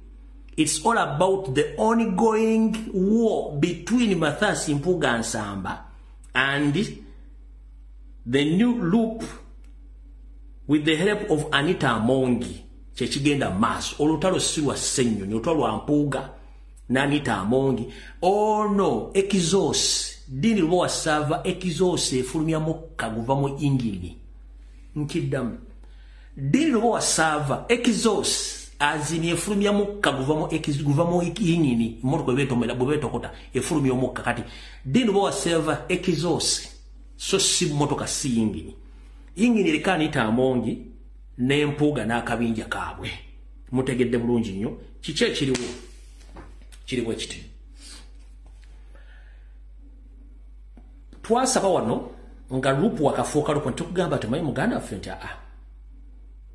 ogenda sanga obuzibu in fact nebyali bigenda okukolebwako byonna twajja netubyogera bakomrade babyogera ntubifulumya wano ne accident gye bakusettinga nzinajja ne breaking news wonde bakomrade balafuna information wali tokimanyi n'emmotoka zennyini ze baali bakuteze nazo wali tozimanyi era ffe tuwa breaking information so nkusaba otule wansi ogattagatta ebintu bino otegeere nekyenjagala ogatta ekikulu kyekiro wala wammanga let it be on record that parliament tekyasobola kuyamba muntu wa bulijjo wabula saagala ekibiina kya national platform kigende ku record nti bamemba parliament baaliyo nenga buli kimu baleka Museveni akola kyayagala.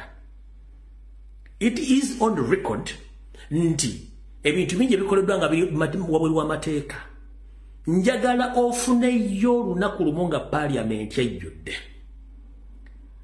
mukole muyise bill yonna oba mukole debate yonna ku kintu parliament ekiwakanye mukole kye tuyita walkout temudda mu parliament ya Museveni mugiremekere okuwala ebintu bino wammanga. 1 very soon bagenda kuyisa amateeka agagenda ogenda against the will of the people okulonda abantu okulonda president eri etteeka lijja. Very soon bagenda kuyisa etteeka eritwala obwannannyini bw'ettaka ku bantu bagenda ddirisa njagala bagabanya bano bassebo kino kibasaba mu mpulirize bulungi oyinza okuba tonjagala ne for the first time ojja kunjagala kankunnyonnyole zino ensi ze tulimu zonna zemuyita western countries the developed countries zirina ebizibu mutamanyi bitya edda twakulanga tumanyi nti abazungu buli muzungu gola muzungu mugagga nnyo kumba abazungu basinga n'obugagga baavu mponga bye batambulira kamwanyi ekyo tokimanyi nkiddemu edda twakula tumanyi nti buli muzungu mugagga nnyo naye bwe tubazzemu ne tubabeera mutukizudde nti abaavu bazungu baavu mponga byoya batambulira ku kamwanyi omuzungu abala ssente bw'ati omuzungu abala ssente gwe kyotasobola kubala omuzungu talina bulamu akola okuva bwafuusa omuvubuka mpaka gavumenti lwemujja ku mulimu nemuteeka mu kiyumba kimuyita ekyabakadde n'afiira eyo nga teyagala kumanya kubanga obeera ofuleya ng'enkoko eziri mu kiyumba. Ensonga lwaki kiri bwe kiti omuzungu yenna mu nsi yonna they don't own right ku ttaka kyova olaba simanyi property rent simanyi ebiki byonna byonna omuzungu taba na buyinza ku ttaka. Mwe bajjajja mmwe abaalwana ne bagaziya Uganda ne bagaziya Obuganda baalwana okulekera bazzukulu baabwe nga ne bobeera n'endagaano obeera ne bwannannyini ku ttaka oziikawo olimako emmere osobola okukisikiza omuntu osobola okutunda nga tekulya kubye ku mukono. Museveni kyayagala okuleeta nga tewali ayina buyinza na nnyinnyini ku ttaka kyayagala okuleeta.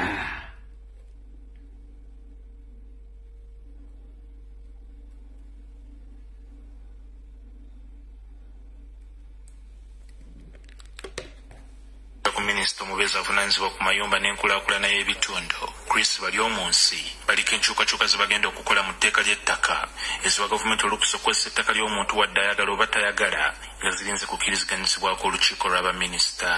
Muzimu ku nnongoosereza zireetebwa mu tteeka ly'ettaka gavumenti ejja kuba yaddembe okukozesa ettaka ly'omuntu yenna lyeyagadde. Twogera ebigambo nitukuwa ne reference gw'onoonyereza ku muzungu obulamu bwe babeeramu obulamu bwe buzibu nnyo naye gwe ogula akataka ko n'endagala n'ozimbako ennyumba yo n'oziikako n'olimirako eno mu bazungu tebiriiyo obulamu bwe busi bwangu nnyo. Kyolina n'okumanya nti bw'ozaala omwana n'akulira naweza emyaka 18 omwana agenda He doesn't care whether you are there or not. He will farm oh, he's dead. No problem. Call me back when the burial arrangements are ready. I'll come and I'll officiate his or her burial. That is it. Tebagala kumanya. Ekitali waffe. Ngenda kusaba go muganda wange. Member parliament ali mu parliament yeyo. Sagala kibere kurikoli nti mwali mu parliament ebintu bere biyisibwa. Already parliament info mukulu Joel Ssenyonyi. Nkimanyi nabagamba nti bagenda kulwana okuva yengero bwayingiro bwa rupu mpaka ekisanyi kyo kinagwako nga kirimu n'ekintu ky'okkotta. Ngenda kusaba constituency zibeetaaga nnyo n'okusinga ekyo ekidula ky'ababbi. Kwata member parliament babakukkiriza n'abakkiriza mu president obajje mu parliament. Waleme kubeerawo billion neeyita oba etteeka eriyita nga liriko nti aba national platform baalimu. Nkusaba kino kigenda kuba kisavinze time, kisavinze obulamu, kisavinze obulamu bw'abantu ne credibility. Kye tuyita credibility y'ekibiina kya national platform egende ku record. Omuntu yandibadde akubuuza nti lwaki ayogera ebigambo bino? Era mpulira omuntu agati lwaki muga nti owekitiibwa simanyi 500 million yakola nnyo. Njala kubuuza ano ng'atudde ano kafomo kange eggulama Columbia Broadcasting Service. Biru ki, teka ki, minority report ki Mathias Mpuuga gye yakola on behalf of all Ugandans and on behalf of a national unity platform. Ndetera biru oba amendment yonna oba kye tuyita minority report nga yasomebwa oba yakolebwa on behalf of the indigenous Ugandans abanyigirizibwa olyoka ogambe nti akoze yali akiikirira bitundu bye byakyama n'abakazi be na interest za Museveni ez'Anita Amonge period. Oli akugamba agireete mbu yakola ki?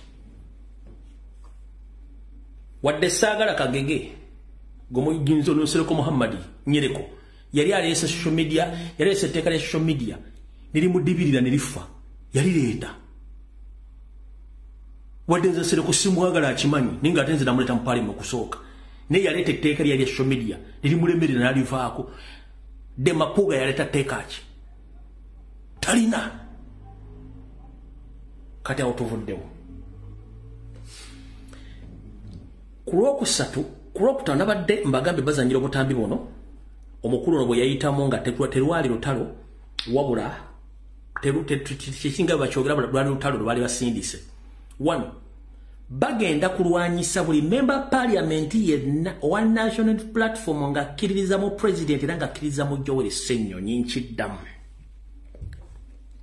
Anita Amongi, Mpuuga and Co company, they are going to make sure they fight each and every MOP who believe in Joel Ssenyonyi as well in national platform. They will make sure that they create propaganda blackmail against them. Very soon it's going to appear on social media or in the mainstream media. But remember parliament akkiriza mu Joel Ssenyonyi oba akkiriza mu national platform ne president Kyagulanyi Ssentamu bagenda mulwanyisa nga musibako amatu g'embuzi okumuliisa engo omukyayisa omukola kibaagala.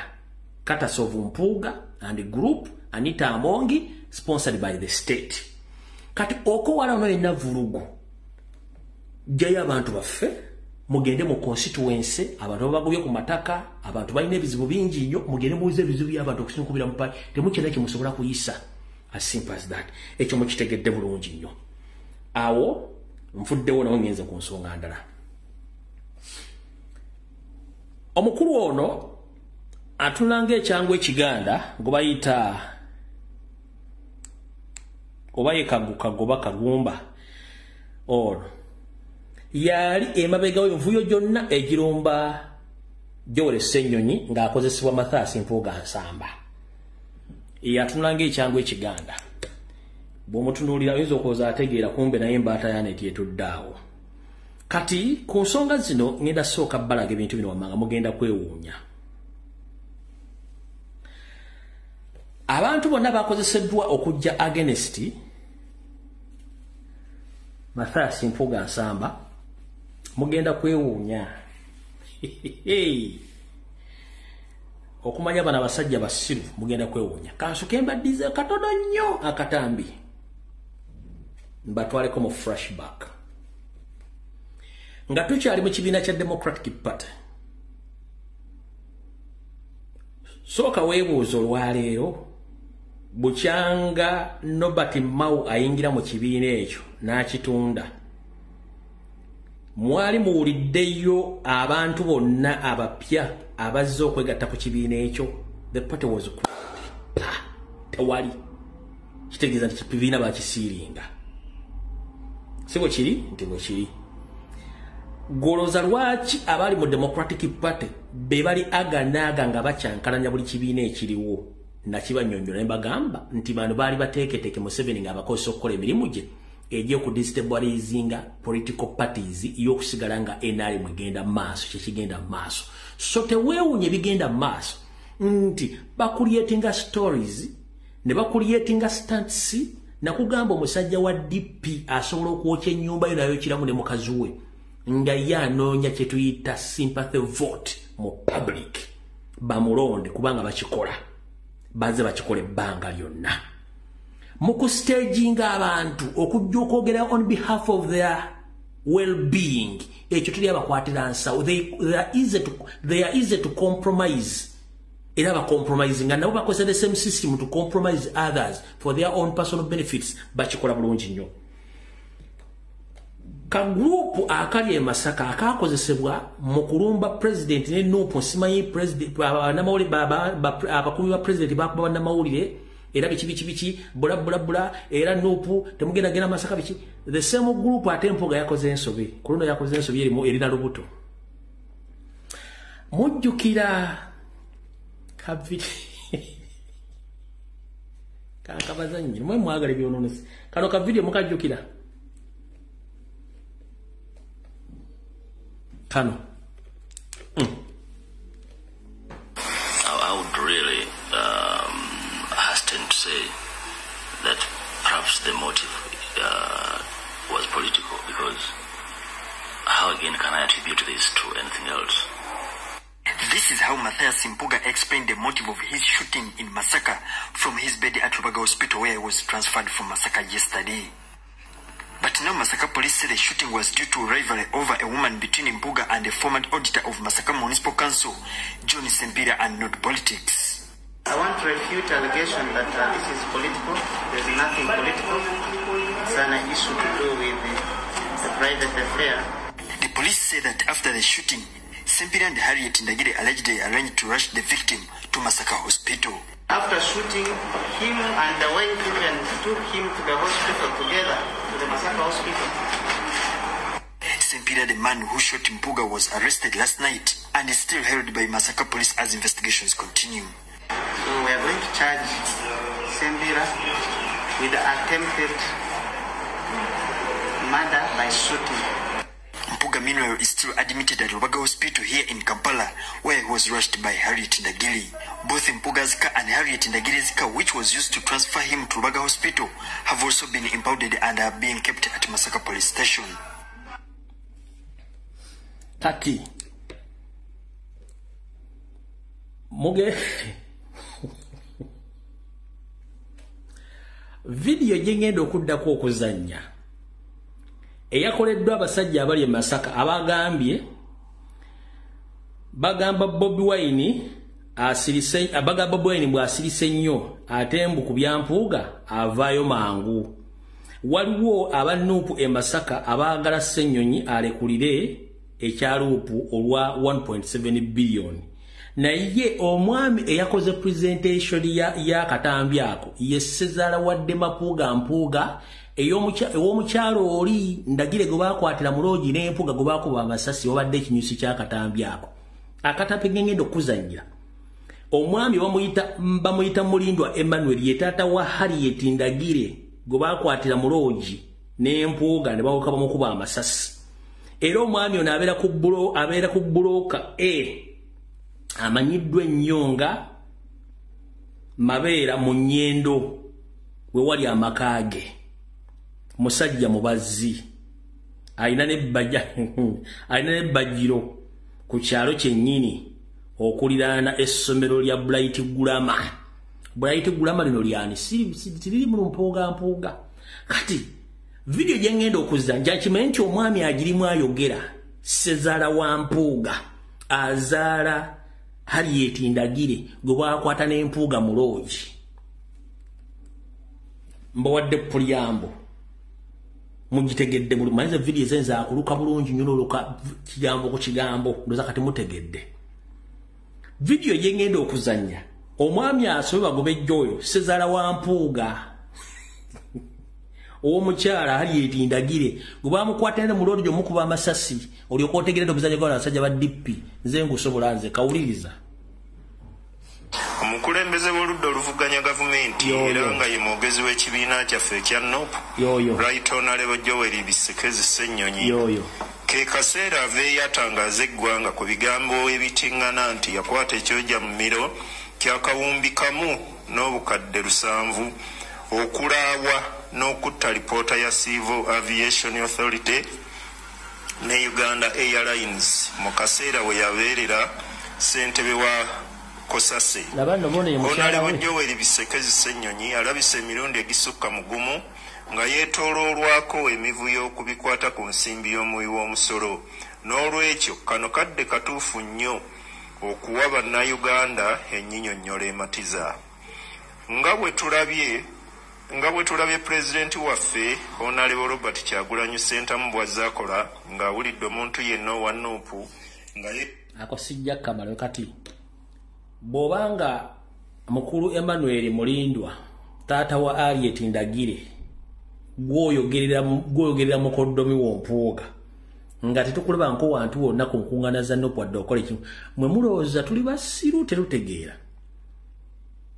kati bwobanga ne muwala we yasobola okwenda ku mpuuga de mapuuga gwe obwongo bwo taata oba olina bwongo ki okukozesa politics w'omukyafu bw'atyo oba olina bwongo ki awo tuvuddeonza mbawadde bulungi nnyo kati bwe tugenda ku muvubuka ono Diini Lubowa Sava gwe bayita Musa Sekiranda tetwagala nnyo muwabule ntwagala tubalule omuntu gwe tudiringa naye Musa Sekiranda yavuddeyo n'abuuza lwaki Joel Ssennyonyi Bisekezi yakyusa amannya ne bamuleetera affidavit eraga nti Ssennyonyi yakyusa amannya officially mumubuuze ye amannya ge yatuulirako P7 ku Nakivubo Blue Settlement aga Musa Sekiranda yakolerawo affidavit okukyusa n'afuuka Savadini Lubowa yakolerawo affidavit ono affidavit twagire yakyusa amannya n'agajja mu Joel Bisekezi n'ayongerako erya Ssennyonyi gwe ssebo agaga okuva mu Musa Sekiranda weefula Diini Lubowa Sava wagakyusizaawa luddawa ate era kankubuulire mu Uganda abantu baddemba okukyusa amannya mu nsi yonna omuntu waddemba okukyusa amannya kasitaaba ng'agenze mu gavumenti n'afuna lawyer n'amuwandiikira ekiwandiiko kye bayita affidavit n'asweyalinga okukyusa amannya kiri mu mateeka. It's not a crime. Ompulidde bulungi nnyo. It's not a crime. Lwaki it's not a crime? Baba David Sejjusa yali twatumanyi nga David Tiniefunza n'agenda mu balooya n'akyusa amannya n'ateekako erya Sejjusa. Waliwo yamuvunaana okufuuka Sejjusa? No one. Muwala wa Museveni ono eyava mu bufumbo naga nti kati muli wa Bisiyaga yakyusa amannya ge ng'amaze okwawukana ebbaawe. It's not a crime. Yoseriti Baabulwa Rutabayisirwa mutabani wa Kalensi ensanga bisibe yakyusa amannya. Waliwo yamuvunaana? Nedda. So kukyusa amannya it's not a crime as long as nti oyise mu mateeka. Okitegeera kati mwe mudda ku gundi ne mudda ne mutandika okukola ebigambo mulina kirasi y'abantu gye mwagala okuteekawo nti abantu tebategeererako ddala abantu bategeera okukyusa amannya si musango kasita oba ng'oyise mu mateeka. Okitegeera bulungi nnyo kati ekiwataddemu wakoze ekintu kya buswavu nnyo. Kati ka video kenabadde njagala obbazanyira mutegere nti omuntu ono baamusindika kansoke mbazzeeyo ko emabega reverse. Omwami ono Nakigwanyizi ayagala ensimbi ng'aziisa mu kusala mugambo ku muntu bw'amala okugumusalako n'amusindikira omuntu ayogere naye nti omuntu oyo kuvaako leeta ssente bwe ziti akuveeko gwe mulimu gwe. kati omwami oyo yakimanya nti ebintu ebyakolanga mu Democratic Party nti basalangako omugambo oli bati omusalako omugambo namusindikira omuntu waayi musajja kusazeko nnyo omugambo waki tomuwa ssente n'ava mu kintu kino ebyo DP yabikolanga nnyo ng'ebikola ku bantu ba gavumenti naye mu DP babasalangako omugambo ne bakikola kuba DP ebiseera bye yali eriwo ne mu FDC bakikolako kati bwe yazze n'atuula n'agamba no the main opposition ate nga tebanga mu record ennene ya Nuupu nina okumakinga sure nti mbasalako omugambo nsobole okuba nga nfuna ssente okuva mu bo ekintu ekyo yakyogera n'akiteekawo naye yali asimba kasooli ku lwazi kubanga mu national platform teriyo gw'ogenda kusalako kigambo ate akuwa ssente kuba ne president kenyini wamusalako ekigambo teyakuwa ssente Dr. Ines Zeridiviga wakimukolako teyakuwa ssente wakisaze ku muwadanku nyingi tajja kuwa ssente kati tukusinji tagenda kuwa ssente kati yakututte mu kooti kati kyenjera kugamba kiri kigambo kimu kiri bwe kiti mu system empya ebyobufuzi eriwo either obeera ne sayidi ewagira oba etawagira bw'onoobeera nampawe ngwanga onoonya ssente bakukozesa mu byobufuzi bya Museveni ba divide and rule gw'ogenda okifiiramu ekisooka content y'obukadde obuwumbyakamu obukalulusa mu mugamba lwe baamuwa twabagambye bamuwa lwa kintu gundi ripooti yagisoma buli video gyeziri kati ebiseera bisinga bw'obanga ogenda kulumba omuntu omwataakinga oba n'ensonga lwaki omwataakinga bw'oba tolina nsonga kitegeeza ogenda kufuuka omuntu omumbatuutu lwaki emyezi nga ebiri emabega ng'amaze okukyusa emyezi nga ebiri baba esatu nga bamaze okukyusa mpuga bamugyeewo najja ne mbagamba information n'enkusifu buli kimu ekigenda okubeerawo Museveni bwakitegese Anita Amongi sereza bagenda okuyita n'ekibalama yennyini bamugye Nairobi ne bamuleeta oyo yennyini yamukolako interview ne baleeta olisi babogomba bamagombe ne batera ekisajja ekiriawo oba kinyalwanda kibeera nnyo ku leediyo ya Bundi kibeera nnyo ku leediyo ya Balamu ekyo ekireekaana ennyo ekyasaamirivu ne kigamba ye tugendagenda mu kooti nupaddewo biki nenzija kennyini nenkuba information buli kimu nenkiwa ku ttaka ne kibalamu ono yamukolako interview mu same contest yennyini bamuyita Kagombe kati weewuunye after 3 months nga mission ezimaze okugwa what happened badde balina okuddamu okuretreatinga badde mbalumbe buto mundu bagibalumbiddemu yeeyo naye nga zonna mission zasookerawo n'omuvubuka kati bw'oba ogenda kwataakinga omuntu oba okufuna kye tuyita health argument eri omuntu oba n'ensonga lwaki ne bw'ojja n'ovuma omuntu n'omwabusinga without a reason eba tekyali health argument no eba efuuse character assassination you are characterize someone and you assassinate his image okitegera bulungi kati omwami ono mu kavidiyo kano mwenna mbadde Saara kazanya naye njala nkabazanyire mu kategeere nti omwami ono ekigendererwa kye yabadde tekikyali kati nti oba ayina ekintu kyakola ebigo by'esooka okwogera mu kavidiyo kano byokka bikumala okutegeera nti ono baamusindise naye tagenda kumalako na kintu kino wulira mwakalabyeko naye njagadde obanyula stories zino muzitegere bulungi nnyo ke kano kavidiyo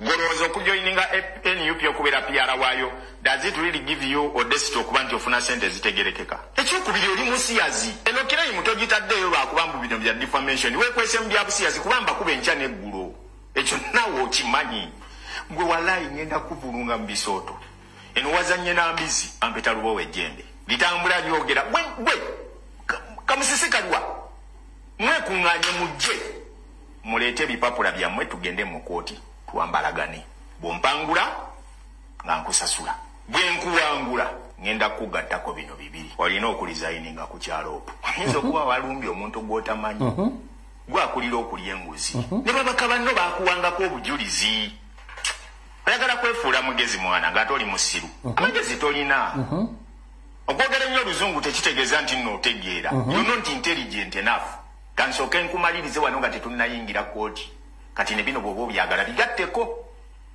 you're not intelligent enough nagamba wasomanga stories endeese ekitegeeza nti nze manyi gye nazijjanga bwe mba nazireetanga n'ozisoma ne kakati ngenda kukusomesa gwe weebuuze alright awe tugenda okukolera mu ka forensics akatono ennyo mu biga by'omubavubuka byayogedde. One, bw'ogamba nti ovunana Joel Ssenyonyi okulya enguzi n'omugamba nti musiyazi, kitegeeza claim yo eya corruption eba efudde nga tennatuuka ne gyeraga, kubanga oleesewo accusation ate public gyemanyi nti si ntuufu, it's a blackmail or propaganda. Already kiri ky'oba oleese kiba kifudde.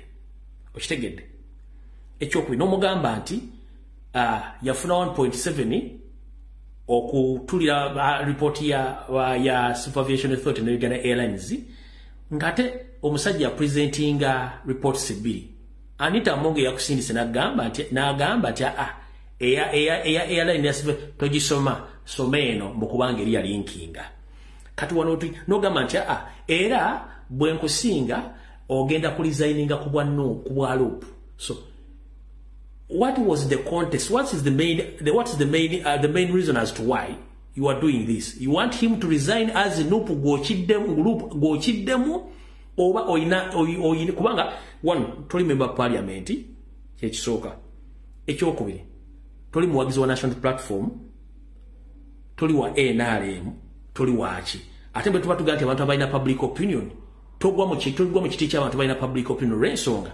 One, history wo mufu oyina kubeera namukomera. By the way, kati gwe kasita walesa idea nti ogenda ayina okulisigninga ku bwalo, kitegeeza nti already olaze interest nti waliwo omuntu akusindiikiriza nti kino mukikola ono ave ku bwalo. Mwanakye mbate temutegeera ekyo.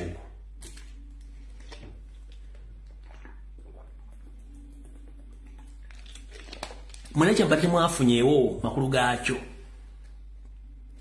Abamwadde scripture gisoma tebamubuulira biki waalina koma kuwogera kasita alese muntu resigninge ku bwalupu. What is the main intention of this guy? Kasita alemu ekiga nti resigninge ku bwalupu kitegeeza nti yalina conflicts of interest. Naye nga lwamwekwesemu mabega vuga kitwale. Naye nga tamubuulidde lwaki agenda kwogera ekigambo ekyo. Omanye ebigambo ebimu byogera.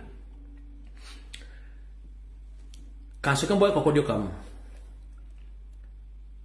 Bw'obanga otudde n'omuzungu akubuuza mu interview, omuzungu akusuubira ebintu bino wammanga. Omuzungu asooka n'asoma olulimi lw'omubiri gwo, kye tuyita body language, n'asoma facial expression yo, n'asoma eye contact. Bye bintu ebyo bisatu. Omuzungu asuubira nti bw'akubuuza ekibuuzo amaaso ge n'agage oba olina okuba nga gamutaddeko bw'oti. Ate ekibuuzo bw'akikubuuza ayagala direct answer, source elaboration. The moment you elaborate, omuzungu ategeera nti gwe tomuzzeemu question yo. Okitegeera? Kati yo omuzungu wa picking era kyagenda okuwa oba kyagenda okuggyako. N'ebiga by'omugabi byennyini gobadde okimanyi abantu abasinga obungi okwesula interview ku embassy oba n'okwesula interview gye bagenza okufuna asylum. Kiva kukwasa mebigo by'asaba biyitirivu nnyo batakubuuza n'oyogera ne jjajjawo gye baamuziika n'ani yamutta naye ani yafa ate naye yamusikira naye yatwala ebintu bira n'obiteeka ku mmeeza. Muzungu tabyagala. Okitegeera? Kati ebigambo ebiseera bisinga by'oyogera bireflectinga nnyo ku muntu oli okumanya kyayagala. Omumerika aba akubuuza nga mbega oba judge oba lawyer yena akubuuza ekigambo nga yayagala kujja ku mulamwa afune ekituufu ky'abadde ayagala ne keesi yagittiraawo. Kati omwami ono ebigambo byayogedde byonna kasita ataddemu ekya ombwalizayininge ku bwalupu, kitegeeza nti abamusindika we bate ekirala ye ng'omuntu si politician, si member parliament, si whistleblower. Wabula ono propaganda machinery oba machine gye bakozesa okulwanyisa omuntu yenna. Ne kati ensi yamubuuse. One, tuyinawo enteekateeka enkulu eziri mu mateeka. Enteekateeka esokerwa yoseritiba habula tabasirwa tabatawakalesere muzide ensanga bisibe ayagala okumenya loop era he had spent billions of money okuva loop yatandika mpaka olwaleero. batasobola compromising abasse abala bali makomera. Museveni singa abadde alina obujulizi obuluma Ssenyonyi n'Anita Amongi singa baatebolinga dda Betty Kamya nga ajja mu parliament singa bagulako dda Joolo musango singa Joolo yava dda mu parliament. Olaba ajjayo Zaaka atakwata wadde ku koyini eya ŋŋaali. Nkiddamu. Olaba ajjayo Zaaka atakwata dde koyini eya ŋŋaali kuba commissioner.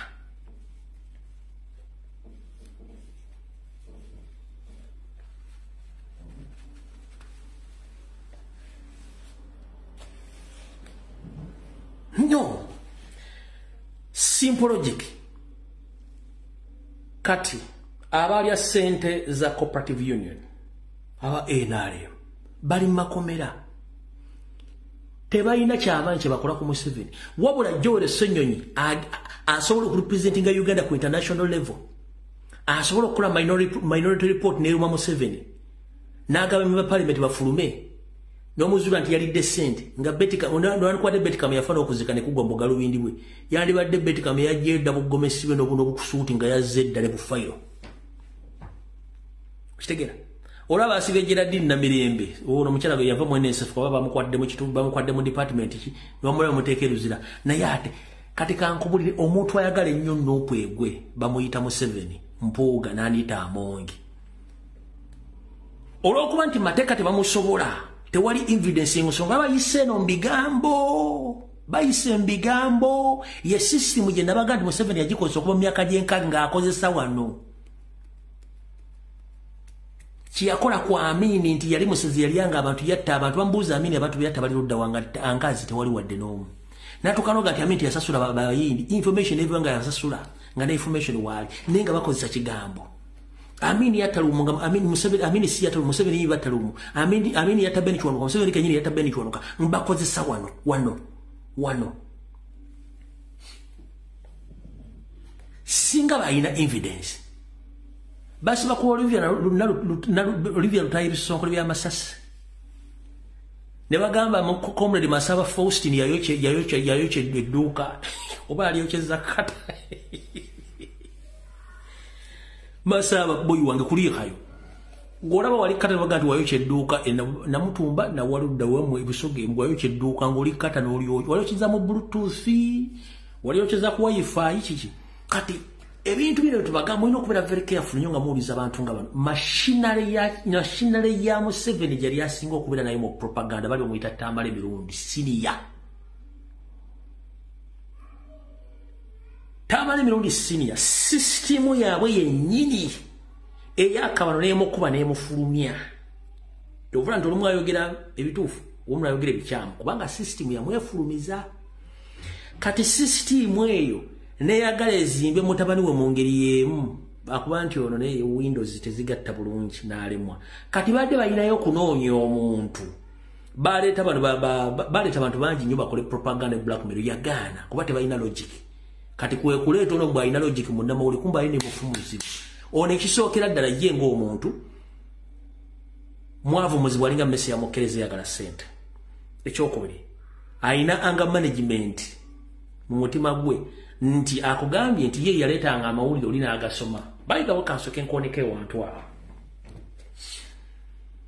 engalo zino tezenkanankana ziri ttaano ebulugalo liriko werukoma kitegeeza nti tetugenda kwenkanankana owulira oli bw'abanga ali ku kamera agenda kusoma mawulire ebeera yakutte kamera era awandise scripture eriyo wa makeup eriyo abagenda okugasaka so bobanga gwe wali mu section ya kusaka mawulire wali mu section ya kusaka mawulire nga jo deserving okubeera so si ku main camera wali ng'osomera abantu kubanga tewayina face yo endowooza yo n'ebirowoozo nga neba oteeka mu kamera toso olobera mu kamera ya Facebook ya TikTok ng'olina obukooko obuyimuse olina emisalesale oyogera ebintu toyinamu ate esoma mawulire tobula nti bawanga Ssenyu yayinamu ati physically ng'alyoko okusoma mawulire twawule emirimu owulira abalimi si batufumbira emmere mayumba gaffe bagirima gibetera mu mutende tugisanga mu mutende tugigula tugiwata tugifumba tugirya buli muntu alina omulimu gwakola mu nsi kati gobondo olumba omuntu musime gwa mususu wa musasikira nga mawulire omulimu gwo gwali ki ku TV omulimu gwo gwali ki kwali kusoma mawulire kugasaka kukwata kamera kola kikwali kusaka omulimu gwa jolo kwali kusoma mawulire mwege mulese as simple as that toina art ne mu byokolera toina art olw'ensonga bw'oba ogenda kulumba omuntu osooka mulumba n'omanya ngenda mulumbira ku ki noba togenda mulumba nga bw'omusindise kulakola propaganda sooka we propaganda wegenda omukola besinga ku ki naye tolina tukitegeddeko nti Museveni akozesa abantu n'abawa amaanyi ne mwepika amaliriza akozeseza ensobi nga public ekutegedde era mu kavidiyo ako nkubuuliza omulimu gw'omutuufu gwali kukola ki kaadi yo yali esoma ki wano staff kaadi yali esoma ki oba occupation yo ku NTV yali esoma ki wali news reporter wagenda gachima n'ogateekaawo baproducer ne ba editor ne bagayitamu ne bagawa Ssenyonyi n'agafulumya gwe gwali omulimu gwo tekwaliko presenter. There is a difference between a presenter and a news reporter. So gwe omulimu gwo gwali kunoonya mawulire n'ogateekaawo ba editor producer ne kati tolina kyovunaana musajja kakkana ate buli kimu kitwale bulungi musajja ensi togenda gyeteekako ogisobole ensi egenda kukuba omuggo gumu ojja kufa ayina kino kankikutegeeze bannayuganda baagala nkyokacyoka both abali mu diaspora n'abali ewaka system bagisobe bagitegedde yolona amasomero twala abaana be basome ebweru kubanga balina ssere esobola basomesa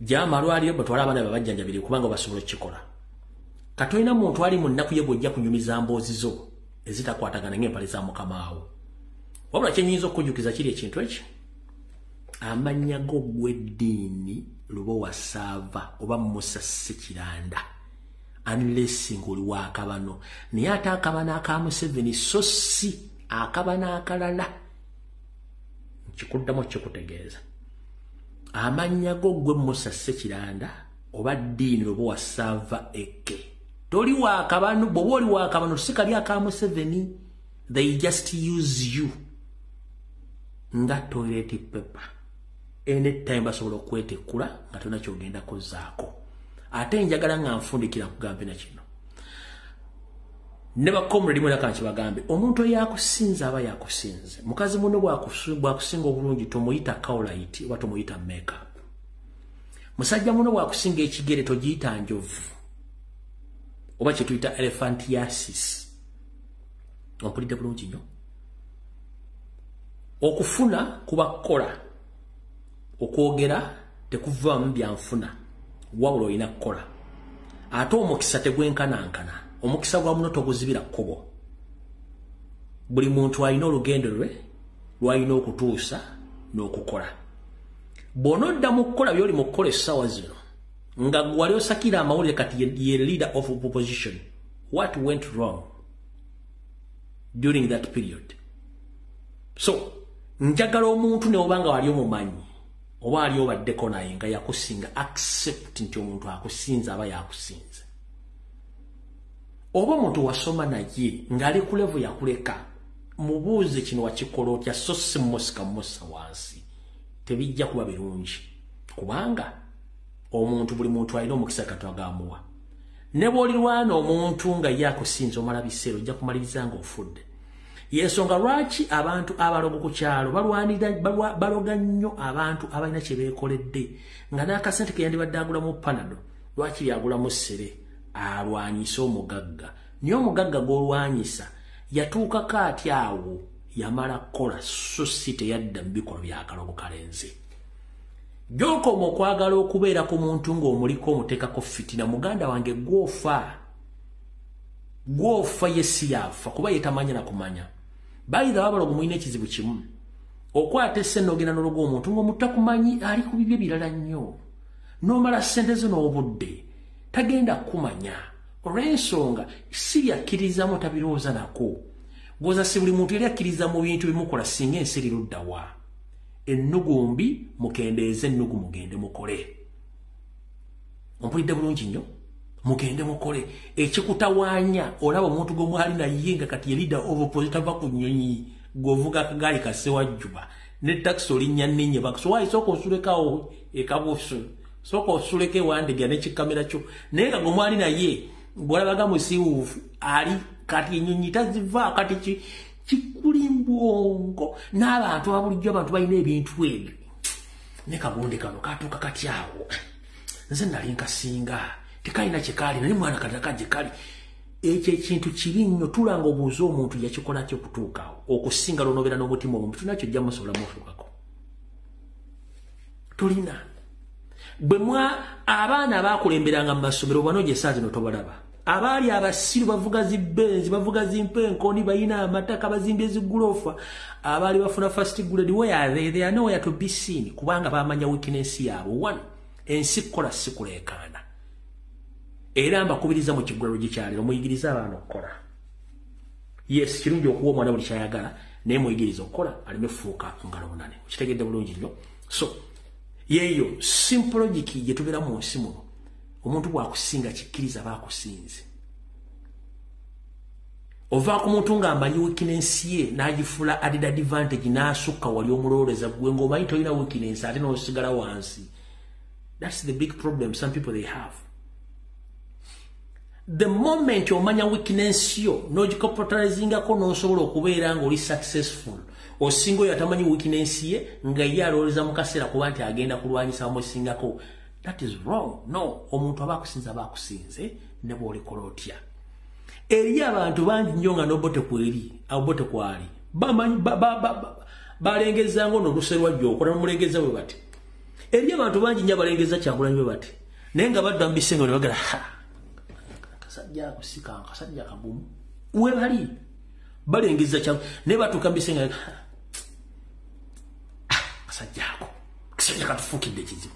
So njala kuwa ekifaananyi okitegeere nti ne president Robert Kyagulanyi Ssentamu eri abaali bamanyi nti babeera naye bwe bati naye kati bamulaba awo njavaawo abasobodde omutegeera omukisa gwe bagweyambisizza abakyalina obudde obugezako mulwanyisa tebajja kusoma agenda ku graduatinga mu mateeka ogenda kumpulirayo empisa emu nga naye zeeyo kusoma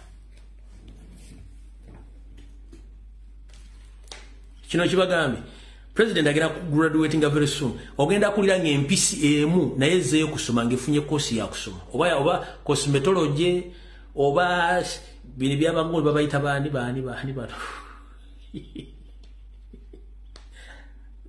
kino kibagambye waliwo embuzi zigenda okuddayo okusoma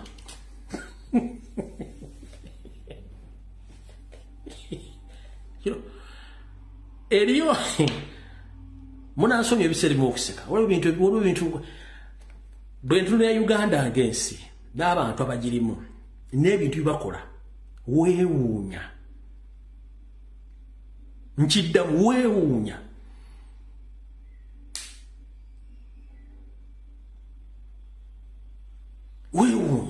ng'oli takkiriza nti gundi wano omusajja nsinga kituufu naye nkoze nti omwebuuzaako n'ayagala ataakulwanya singa tekisoboka abalwanyisa Kyagulanyi ne bakiza omusajja w'amaanyi ate nosa omusajja nga bamutuuziza ku seete ng'ekigambo kyayogera talinaako omutwe n'amagulu wabula ali sirias nnyo akaze n'amaaso bw'ati nga balumba Kyagulanyi n'omubuuza nti kati singa tubadde mu nsi erimu amateeka osobola okujja ku seete n'oyogera ebigo by'oyogeddeawo nga tolinako bugi agenda nawe mwe tuba tunoonya ssente ifo tuba tukola naye olaba nga mugambye yogera abeera ku ssente ayogera bwati naye mubwa singa tudda mu mazima osobola okuleeta ebintu byogera ku Kyagulanyi ng'obina obujuza ate kati tulya ssente tukolera ssente tubimanyi naawe okitegeera naye ng'amazima bagamanyi okitegeera bw'oba omanyi amazima ng'ogamanyi bulungi nnyo either sirika kola ekikutwala mu maaso oba ekiyamba okwongerako eggwanga lyo by the way kambabuulira ekigambo kino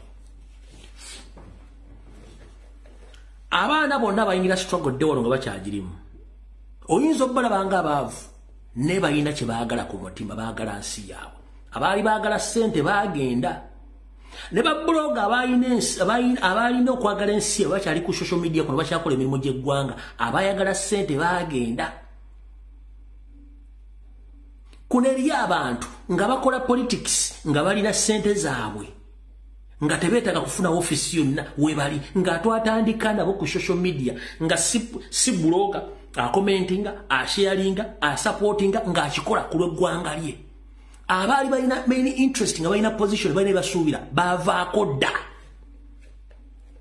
ketuyita akasengejja Rogers uno mula muganda Rogers dumulaba kuno abasajja basooka mu stroke na kati bakyaliko ng'omuntu waddala takubulira abeera ne bamukolako effujja ajja kubeera mu ngeri yonna tuba tukozeko effujjo tukyaliwo nandibadde sibira ku social media kuno kuba n'ebyokukola bingi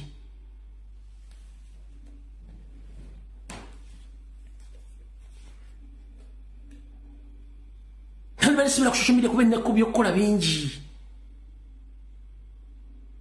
nengamba no ku lw'eggwanga lyankanzijje oba banvume bakola banvume amazima gamala ne gavaayo eri abaana kuno 24/7 omusanga ku TikTok omusanga ku Twitter omusanga ku Facebook kubanga eggwanga liri muluma tosobola mwawula ne struggle gobawula omuntu okukyusa obwongozeza embaata za neti tokyusa omuntu ayagala eggwanga tebamukyusa timing olina sharinga video from nowhere negenda viral nengo mbuza video wajije kutendinga tasobola kunnyonnyola if it is very easy Museveni to divert people from to that level that means tukyabula mu okusomesa abantu yensonga lwaki tukyali wano yensonga lwaki tukyali wano twandigambe twasomesa abantu batugambe abantu myaka kati 5 tuve kuba banyeke no ekya abasiru si bangu nnyo bakujja mu busiru kuba buli kintu alowooza kituufu wakirabidde eri abantu nga alowooza nga kiwuugulu bwe kyewunzika alowooza n'ensi yonna yeewunzise n'abaliwo beewunzise yabeera bw'ati such people are very many in numbers nkiddamu eri abantu nga alowooza ng'ekiwuugulu bwe kyewunzika omanyi ekiwuugulu bwe kiba kyewunzise bwekisinga kigenda okwebaka buli kintu kyonna kibeera upside down kati kyo kirowooza nti buli kintu kyonna kiri mu mbeera bwetyo kati eriyo n'abantu bwe batu nga bo beewunzika balowooza ffenna tusobola okwewunzika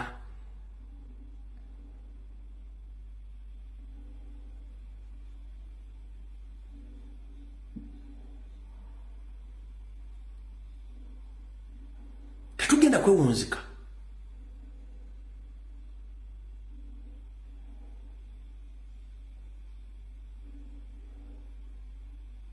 towewunzika ku lwansi yo eyo Uganda nsi yiyo Museveni siye Museveni mugwira tetwetaaga njawukanamu bakulembeze tetwetaaga njawukanamu bantu bakola mirimu gya struggle no our main enemy is Museveni not me not other person not other one ffenna tulina golemu yakukyusa ggwanga eryo eyayina nga yajja kunona ssente yazifuna yagenda abataano na ssente weetuli tugenda kubeerawo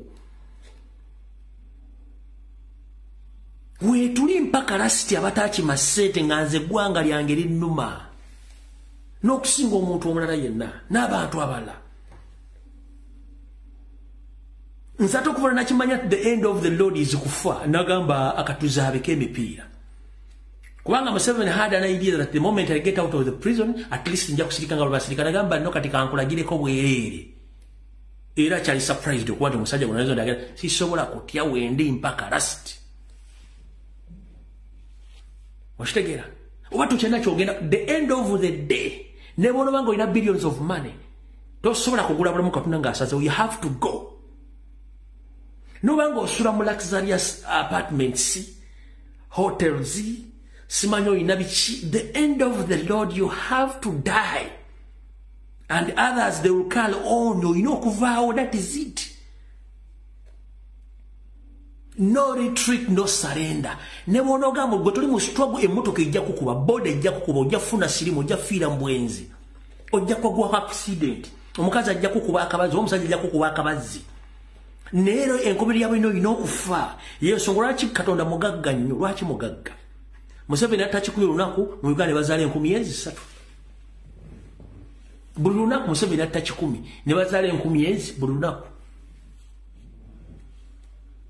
okitegera kubanga tamanyi logiki ya katonda Kadna watasobola kusoma logic ya Katonda gwa bero weteka ku nsimbo simanyi tolina kyogenda kukungula boy wange embere jolya otroto webaka abana bolina nabo kimu kyolina kye kintu kyo kyolina mu buddo obwo kikozese mu buddo obwo kikozese kikuyamba kuyamba abana bone bazzukulu bo tolina kyogenda kujja ku nsi kuno tolina kyogenda kujja ku nsi kuno lwanirira ensi yo kulwa abana bo kulwa bazzukulu bo